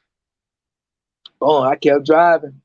I get quarter mile away from next thing you know, he come out that corner, drive up real fast, got up on me. Didn't hit no lights. So I passed the corner. I could have turned to go to my mama's house, you know what I'm saying? So I passed this corner. He finally hit the lights. So I drove all the way to the main street and turned the corner real fast, threw everything out the car, pulled up at my mama's house. My grandma just now pulling up. They see all these police coming behind me. She said, boy, I knew that was you. Something told me to come around her. She knew it was me. She knew the police was coming. So these police, when they pulled me out the car, they asked and dude, like, well, what you pull him over for? He didn't have no legitimate reason to pull me over. They like, well, why you keep going? I said, because that man, he didn't turn his lights on, and I don't know why he pulling me over. I wasn't breaking any laws. He just randomly came out his corner and pulled me over. So I pulled up to a safe spot. They never tried me with eluding right there. So all of a sudden they was like, well, you ain't got no license. They take me to jail for no license. Then they tried to tell me the truck was stolen. The truck wasn't stolen. I never get charged with that. They tried to say all these different things. Then finally they just dropped that whole issue. And then all of a sudden they got me booked on first-degree burglary. First-degree murder for what? Burglary. First-degree burglary. Burglary. I thought you said murder. Listen, first-degree burglary. You know what first-degree burglary is? That is damn near a home invasion. Someone has to be there. Right. So they got me charged with first-degree burglary. I bonds out of jail on this bullshit-ass case that they tried to pin on me. I bonds out of jail, get a lawyer, and he tell me the whole get down. He like, hey, he tell me every word for word what these other two dudes that said. He was like, hey, man, they put everything on you. I told him the situation. I like, look, man. I told him everything that happened. Everything that I told him everything that happened. So with that being knowledge of his word and his being my attorney, he can't tell nobody else. So we at court, they like, well, we're going to give you 10 years for first-degree burglary. I said, I never committed first-degree burglary. Once he broke down what first-degree burglary was, I was like, I never committed first-degree burglary. So we go from there to we in the hallway, and I got a picture of my daughter, you know what I'm saying? I tell him, man, I'm like, look, man, I make sure I go have breakfast with this little girl every day and go see her every day. And you about to stop that right here, right now, trying to give me 10. I'm threatening that man, told him, if I ain't going to see mine, you ain't going to see yours. Oh, that was a mistake. He got his motherfucking ass in gear. He went in there. They went in there, had a whole conversation. Guess what they came back out with? 1 year breaking and entering, unsupervised probation. All I gotta do is send $40 to the DA's office. That's it. So by the time we get through all these proceedings, the judge like, well, tell me the real story, because they all want to hear this real story. Everybody gone out the courtroom. It ain't nobody but me, the judge, my attorney, and the DA. Everybody's out this room because the story that my supposed friends told them. Like, I stuck with my story, man. I was walking, somebody drove by and threw something at me. That's all I know. I stuck with that even dying. So when I'm in this courtroom, they like, well, we want to hear the story from you. Like, we heard all these pieces because they didn't been through. These fools is in the system, one of them out doing this thing. So they want to hear the story. You know what I'm saying? You already convicted me. I'm already convicted of 1 year. You know what I'm saying? So you can't bring it back up a chain. It's stamped, sealed, filed in the system. Let's go. So he like, well, tell me the real story. You know what I'm saying? Microphone off, everything. I told him the story. I told him what happened, how I cut my neck. He was like, man, you really blessed to be alive. This right here is your second change. You need to make a change right here. And that's when I finally came to my, you know what I'm saying? I came to the conclusion, like, yeah, it's time for a change. You know what I'm saying? Mind you, I had the same DA, so I'm like, it's time for a change. I found myself in a situation where I was selling dope and people were stealing. So one day I just found myself like, I finally made that phone call to Las Vegas. Like, shit, hey, I'm about to get on the first thing smoking. I'm on my way down. I'd have lost everything. I'd have had probably about 5 cars in this time period of being out. I'd have lost everything: jewelry, money, cars, drugs, clothes, housing. I lost everything to the point my girl lost custody of our kids because she couldn't get it together or she didn't want the kids because I was in her life. So we lost everything. When I say everything, I lost everything. I even lost my mind at one point in time to where suicide wasn't no option and motherfucker killed me. Like, then I finally just got it together, man. Get your ass up out of here. Go get your breath of fresh air. You know what I'm saying? Get your ass to Vegas. So I made that phone call September 26th. Made that phone call September 26th. Told her, hey, I'm through. I'm on my way. I had a long talk after that phone call with my mama. Told her, hey, I think I'm about to leave for a little bit. She said, call me when you get there. She know I'm about to leave. She know what time it is. She know I'm going through it. So I'm like, I'm about to get up out of here and go somewhere, go get my shit together. So I finally just that morning, that morning of the 26th, somebody stole some dope. One of my family members. I'm not mad, not angry. I'm not pissed off. I'm just furious because if you would have asked me for it, I would have gave it to you. Like, you know what I'm saying? No problem. So I leave, take off walking, go make some money, hit a knock, hit a swerve, and go get me some cigarettes, walk to the store and go get me a cigarette. And I just finally jumped in the car with dude and I text him like, hey, man, you know what I'm saying? Y'all, nothing good is gonna come to y'all for stealing from somebody that always help y'all. You know what I'm saying? Like, I make sure y'all got gas in y'all car and I don't even need y'all car. Like, I make sure y'all straight, you know what I'm saying? Like, I look out for y'all. Y'all ain't have to steal from me. Boom, we went from there to later on that night. I ended up back on that side of town and I ended up at my girl's cousin house, which is their house. So when I get over there, the dude that stole, he ain't there, which is supposed to be my kinfolk, you know what I'm saying, family. So he's not there. So boom, it's some random dude in there, he in there bagging up cocaine. And I'm like, I'm fucking with my sis, like, I ought to rob that nigga, he doing he in my uncle's house selling drugs and he got y'all up there watching this shit. You know what I'm saying? I'm fucking with him. She's like, nah, boy, leave that boy alone, leave him alone, leave him alone. So boom, I get a call, Broken Arrow. I go to Broken Arrow, pick up this 50. Boom. And then I get another phone call. The dude who, one of my partners, he like, I need a gun. I just bought a gun for my birthday, August 3rd. Mine just September 26th. I'm like, hey, you can have this motherfucker. You know what I'm saying? I'm like, just give me 150 in a ride. You going back to the city, right? He's like, yeah. I'm like, give me a ride back to the city. Give me 150 in a ride to the city. You can have this motherfucker. I just bought it. Ain't use it. Just buy them for protection. Right. So I'm supposed to be meeting him. I go to Broken Arrow, get the money, come back. The girl that drives us to Broken Arrow, she like, well, I'm about to go south. I ain't gonna be able to take you north. I'm like, I'll give you $20 to drive me out north. Like, her, I'm gonna give you extra over what you need to drive me somewhere. She like, nah, I can't do it. So boom, I got the first drink. I threw it out the window after taking 2 swigs of it. I get up in the house. My mouth is so damn dry. I'm just feeling dehydrated. So my phone, it goes dead. I got an iPhone 4 at the time. It goes dead. So it takes about 30 minutes for it to come on after the first little boot up. So I'm sitting in there charging my phone. I got to hold the cord to the phone. You know what I'm saying? I got a rig on it, so I got to hold it so it can charge. I'm walking in the house and I see the dude supposed to be my relative right there. He got this look on his face like he fucked up on something. So as I'm walking in, I heard, you know what I'm saying, his girl say, there go nephew right there. I guess she tried to say I was breaking down some shit. Somebody left some residue on there. So in his mind, I got all this shit on me. You know what I'm saying? Dude was just breaking down cocaine on his counter and left. So I guess she told him it was me in there fucking, you know what I'm saying, busting shit down in there. So in his mind, I got a lot of shit on me. You know what I'm saying? Because I don't never tell a motherfucker what I do and how I do it. As I'm sitting there charging my phone, I'm like, hey, you got something to drink in there? Can I get something to drink? I'm just fucking thirsty, like for no reason. Like, why am I so thirsty?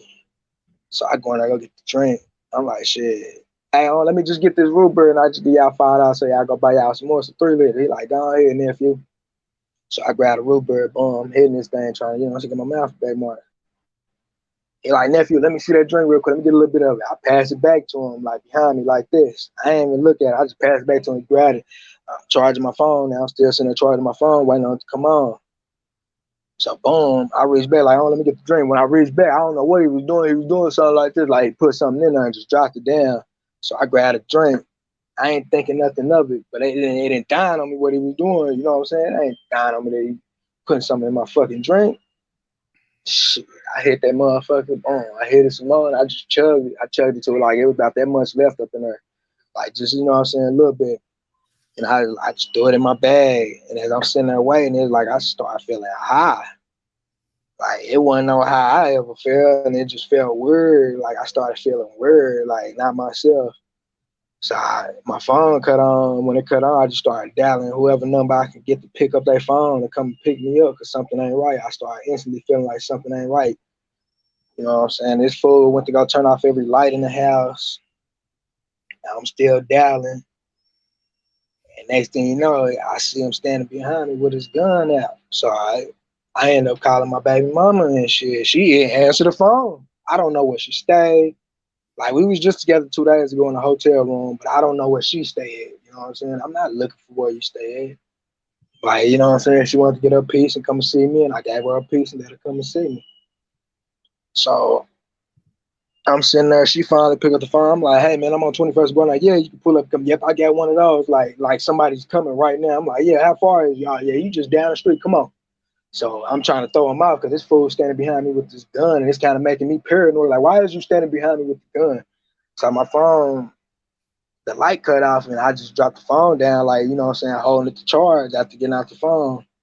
All I just see is the fool. I'm watching him on the phone, like the mirror on the phone. I'm watching this fool. Fool walk up behind me and point the gun at me like this. Boom, then he froze up. He walked back off like he don't know if he want to do it or not. You know what I'm saying? So when I see that, the first thing I did was put on my gloves. I put on my gloves. I ain't even slapped the Velcro on them. I just put them on real quick. Like he can't see in front of me, you know what I'm saying? In my bag, I got this big ass 45 on me. So he know I got this gun on me. He don't know exactly where it's at. So I grab my gun, shit. I pop it off for safety. I always keep one in the head. So I set it like on my rib, like on the side of my rib, pointed at him. You know what I'm saying? I'm watching him from my phone now. Like I got the phone up to where I can watch him, but he turned off all the lights. But it's like the light from outside give me enough silhouette to see him. So I see him and shit. I immediately jump back on the phone, like, oh, you there? Her shit, I don't walk with. I threw his ass off so quick because I got the gun and backpack in my hand, but I got the gun on one side and the backpack where you can't see that where you can't see my gun in my hand because I jumped up. He tucked his gun like, nephew, I need you. Just stay right here and wait. Just wait, nephew, I need you. I'm like, hell nah. I got somebody. We'll come back. I'm trying to throw him out like, we'll come back. I'm trying to get out of this house. I'm like, we'll come back, man. I got somebody meet me at the store. Come on. Like, you know what I'm saying? Because he waiting on whatever it is to kick in, and I'm starting to feel, you know what I'm saying, blurry. So I just, And this is your cousin? man, it's supposed to be like my uncle, man. Okay. So I got to the door. The door ain't nothing like 2.5 feet. And I'm like, if I can get to this door and get out this door, I ain't got to shoot this man or he ain't going to do nothing to me. So shit, I got that door. I hurried up and just unlocked it so fast and got out that door. I just took off running. Gun in hand, backpack in hand, gloves on, phone in one hand, running. And once I got out of safety and I didn't see him, he was screaming for me, and I just got out of where he couldn't see me, and I just put my gun up, threw it in my backpack, threw it on my bag, and just started calling for help. I called my mama, I called my grandma, I called cousins. I just kept on calling people. It's 11 o'clock at night. Obviously, something wrong. I'm calling for help. You know what I'm saying? Without having to call, I don't want to call the police or IMSA right now. I don't want to fall with the shit on me. And my baby mama, she don't want to pick up the phone, tell me where she was and how to get to her. So yeah, she coached me on how to get to her. So I'm like, well, just meet me at the store. Like, come meet me at the store, because I don't want to be walking in these apartments. I ain't never been in these apartments, and I don't want to be walking through there stumbling like the way I am. Like, I'm stumbling to her. And when I got to her, all I remember her saying, like, damn, I can't get a hug. Then when she looked at me like, damn, you look fucked up. And I kept on telling, man, call my mama, call him, so call somebody. This fool done drugged me. He was trying to rob me up the hill. You know what I'm saying? And she looking at me, and I just was like, fuck it. Take my phone, take my bag, call my mama. Like, call somebody, tell them come get me. This fool just tried to rob me up the hill and drug me.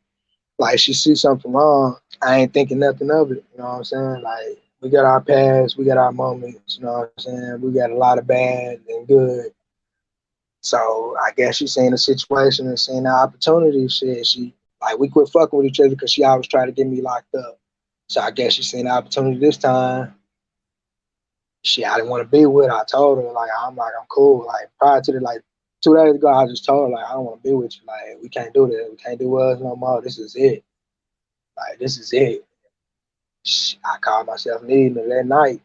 2 days later, I called myself needing her that night. She got me to her, saying that it was a go, and I was fucked up. She called the police on me.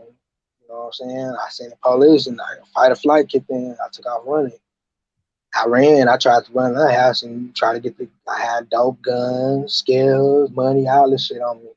I took out running and tried to get in there for help. Like, hey, help. The police out here. Like, and I ain't, you know what I'm saying? I'm not thinking. And all I remember is shit, twisting a knob, like, and walking in somebody's apartment. You know what I'm saying? 5 hours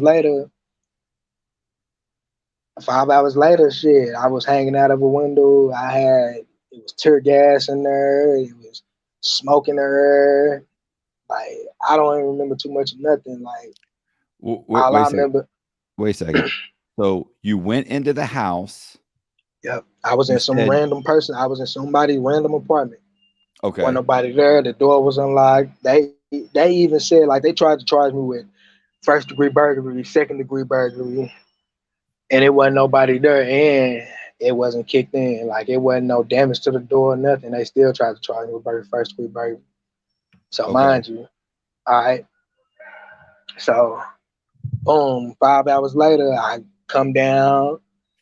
I come to, they put me in a suicide room. Like, I went straight to the jail. They threw me in suicide. Yeah, I finally come to. I look out. It's like the whole police force out there. And I was so puzzled. Like, well, what the fuck am I doing up here? Like, what the fuck going on? I look down on the side. My gun just laying on the floor. And I see the drugs. I grab the drugs and go flush them. And I was just thinking to myself, like, what the fuck I'm doing with this gun? Shit. So I hit the gun the best I could. I just jumped out the window. When I came out, they zip tied me, hauled me out the jail. Nobody ever asked me what was going on, why, what the fuck, nothing. They didn't say nothing to me. They just charged me with the maximum extent of a crime they could charge me with. They threw me in suicide. I got jumped on by the police while I was in there. My eye got busted. They sent me in solitary confinement the whole time I was in the county jail. So I was fighting from the shoe. Like, I was in the shoe. I had no access. Once I started filing, once I seen what was going on, I'm like, shit, they got me charged with first-degree arson. You got me charged with first-degree arson for a bed that wasn't even in the blaze. Like, first-degree arson, you got to be somebody in there. The structure got to be damaged, and I got to be knowing and willingly doing it. And I don't meet none of the criteria of it. You know what I'm saying? They never thought about, well, shit, I hung out the window. Like, once I seen the footage, like, once they seen me a PD, the PD that they gave me, he brought a cell phone in. I used the cell phone, Googled me, and seen what was going on in my case. And I told him, I was like, man, that wasn't me. Like, for 5 hours, I said, that don't even make sense. I hung out of a window 5 hours with a gun, big-ass gun at that, pointed at the police, fired off some shots. Why they didn't shoot me? And I'm like, bro, I said, now, you don't think that makes sense? Like, you talking to me now, and you looking at that right there. I said, that wasn't me. I said, that ain't my character. Somebody drugged me. I told him, like, you think somebody gonna come to court? What a person there? I said, shit, I know where he at. I just don't know his full government name. You know what I'm saying? He like, but you think they gonna come to court and tell the judge that they drugged? I said, that's besides the point. The police failed to do their job. They didn't do no motherfucking toxicology report to see what the fuck was wrong.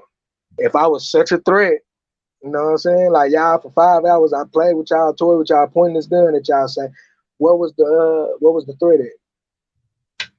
The threat was the Right. gun being pointed right.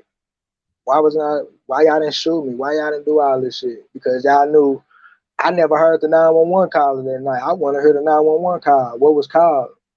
Because obviously I wasn't no threat. Y'all just ran my name and saying I was a criminal and pursued me as a criminal. You know what I'm saying? That's how they training is. You just see my name and see that I got criminal intent and behind my file and they say career criminal. I was a career criminal at the age of fucking 11. That's what it said in the file. Like you automatically put me there. You put me in a category there. Y'all treat me like a criminal every time we come together. Like every time we come past each other, it ain't no, yeah. Only one did it was Dorsey, but other So I than have a that, question. like in I had a question. yeah, You don't remember hanging out the window, pointing the gun. You don't remember man, any of I that. don't remember none of that shit. I seen a video of it on the news, man. I had something pink on my head, pointing the gun at the police, like pointing it at them. They even said Right. I put it up to my head. They was like, I read at that once we get like I was gonna get there, like, all right, so they offered me 10 years for first degree arson. I'm like, hell no, I ain't commit no crime like that. Yeah, I got me charged for first degree burglary. Then they tried to bring that burglary charge back up. Remember I told you the burglary Mhm. charge? They tried to, this is how it come about. So they tried to charge me for this and got me first degree burglary. So we in the courtroom and I just said, like, how y'all gonna charge me for first degree burglary? They were so confused on the past case. I'm on probation, you know what I'm saying, for breaking and entering. So now all of a sudden it's first degree burglary now because I caught a new case. Oh, y'all trying to book me. You know what I'm saying? So I walk in the courtroom the first time, the first person I see come in the courtroom was that same DA. When he walked in there, he had my file. He looked at me and said, I got you. So that's why I got the time I got. They gave me 20 years for a mattress, 85% for a mattress being smoldering. You know what I'm saying? Wasn't no damage to the building, wasn't nothing wrong, wasn't nothing. Like you could have fined me and gave me community service to go fix that building back up. Like, wasn't nothing wrong with the building. They didn't have to demolish anything. They didn't have to tear nothing up. All they had to do was put some kill on that wall and repaint them walls. That's the only thing that was wrong with it. Heavy smoke damage. Re-insulate the carpet. You know what I'm saying? Run some new filters through there. That's it. That's the only thing that was wrong with the place. Wasn't nothing wrong with it. So being that I was a career criminal, instead of them assessing the whole situation as and for what it is, they charged me with first degree burglary, second degree burglary, first degree arson, possession of a firearm, reckless conduct of a firearm. They never had the firearm until I was trying to go to trial. They didn't even have a firearm when I was begging to go to trial. They didn't find a firearm until like 3 months later.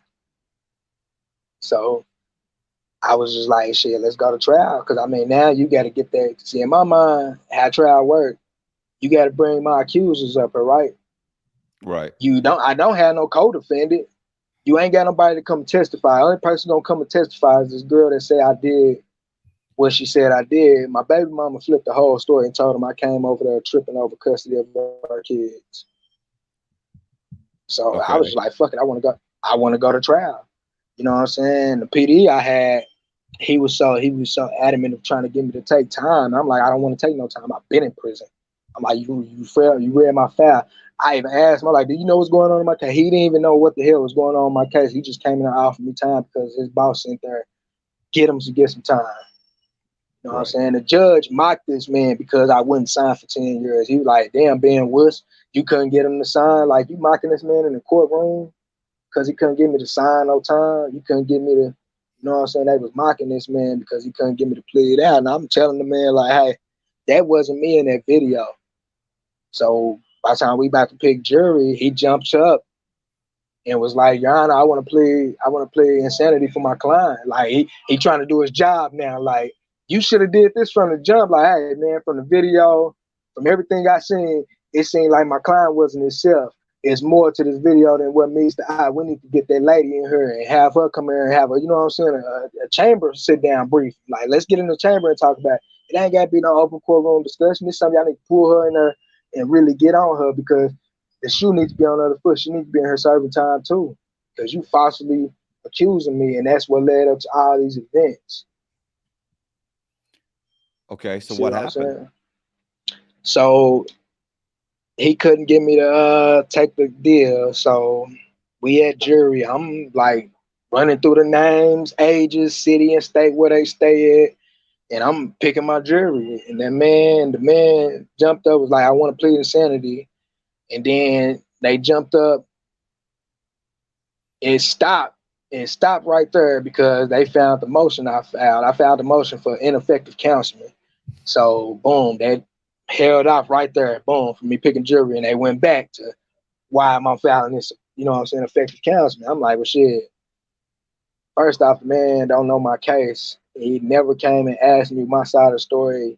He ain't even doing his job to fight for my life to the best of my knowledge and the best of his ability, because he don't know criminal law, because he's only been a fucking lawyer for a year and a half. So he don't know what the hell is going through.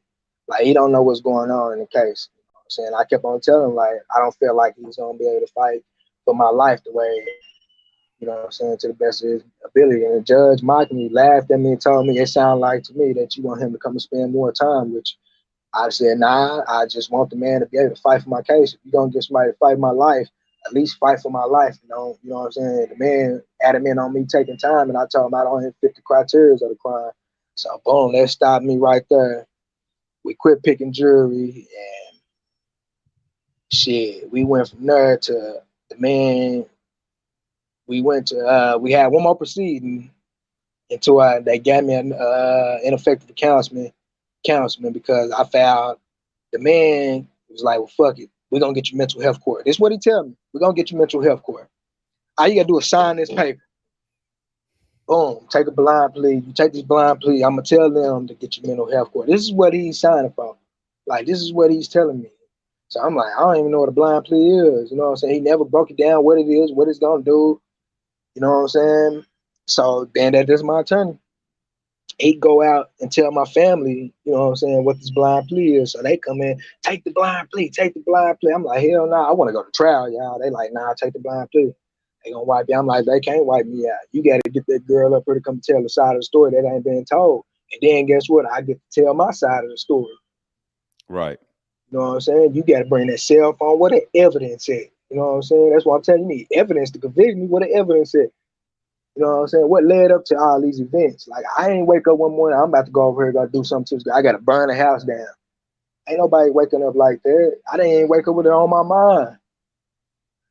So dude went out there, talked to my family, coached them and lied to them, and they called my uncle, and everybody like, take the blind plea. I'm like, hell no, I don't want to take no plea. I don't even want to go to prison. Like, so I took the blind plea, and I found, once I figured out what it was, one of my friends in the court in the jailhouse helped me file you want to withdraw? I filed a motion to withdraw a plea. Yeah, I filed a motion to withdraw a plea. Being that I'm not a part of the bar association, this is what I learned. Being that I'm not a part of the bar association, it sounds like I'm lying.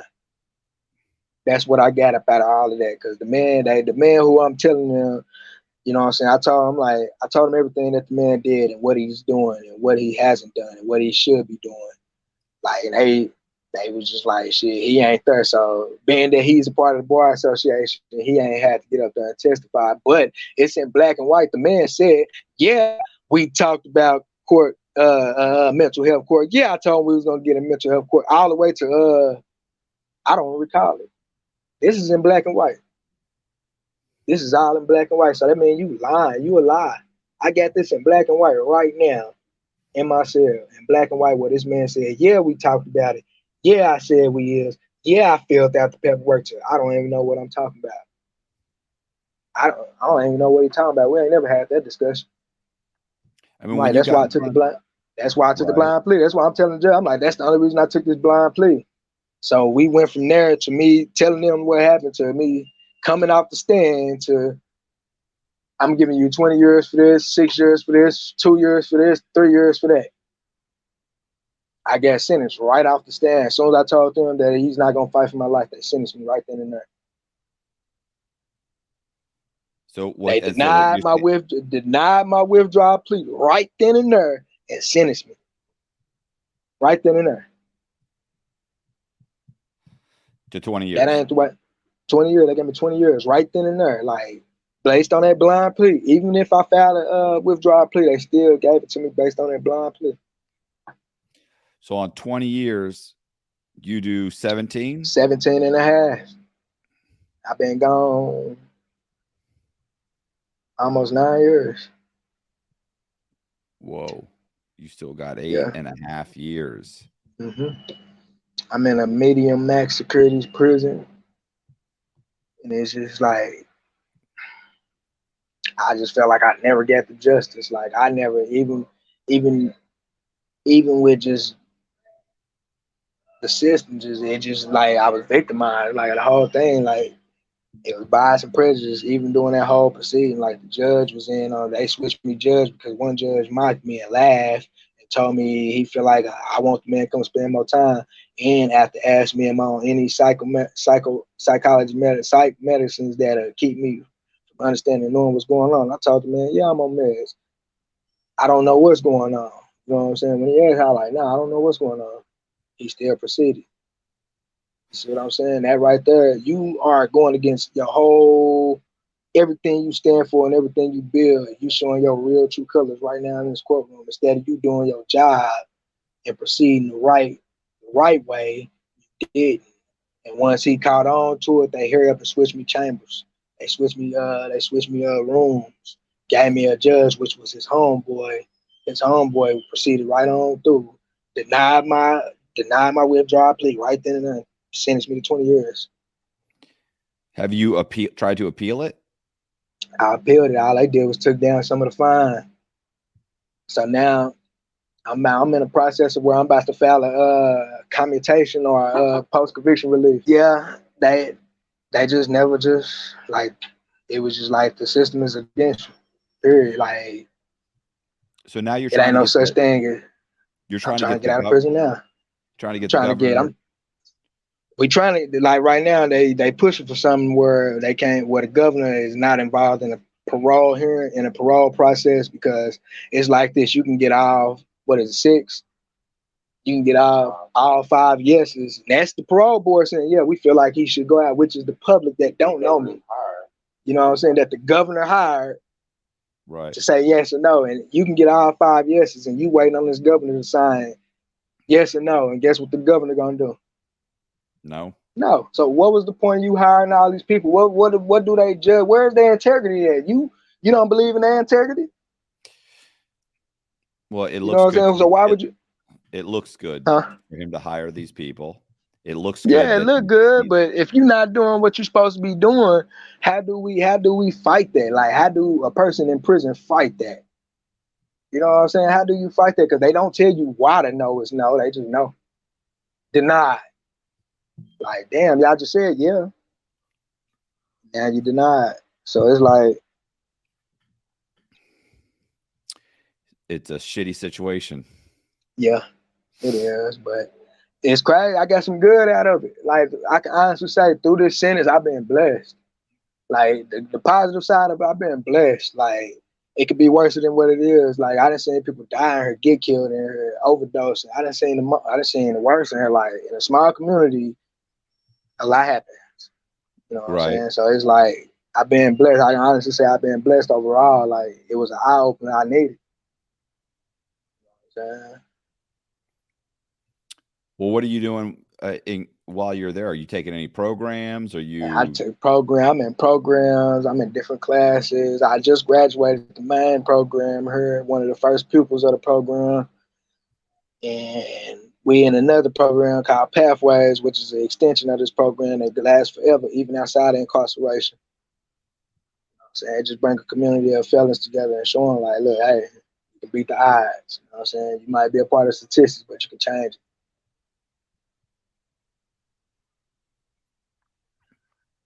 um okay. it. But yeah. So how many of these interviews have you done?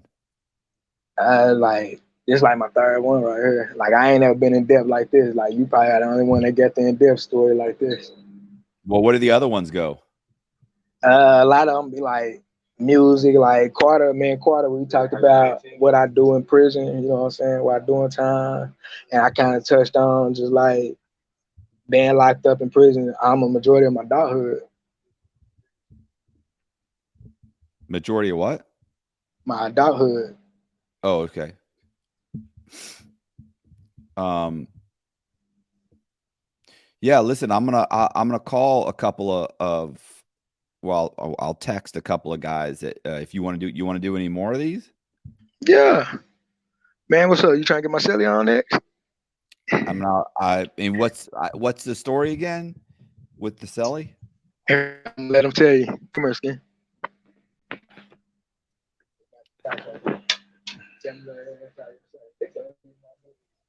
Hey, how you doing, man?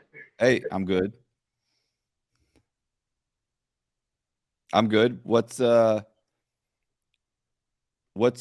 story real quick? Just like in like, can you give me a Reader's Digest version, a quick version? Not really. No. um, Well, I'm saying I'm trying to figure out like if we need to schedule something longer. Like I can't obviously we can't do it now. oh, definitely. We would definitely have to schedule something, man. Just giving you the gist of it will probably take 15, 20 minutes. Oh shit. Um, basically, I was falsely accused of first degree murder by a group that was known to me, even though each party in the group wasn't. And they coupled me in with a rival gang because I grew up in this territory and I was close to this group of people, even though I wasn't part of that gang. And it's like authorities don't realize that these groups intentionally, maliciously use law enforcement in the way the court system is.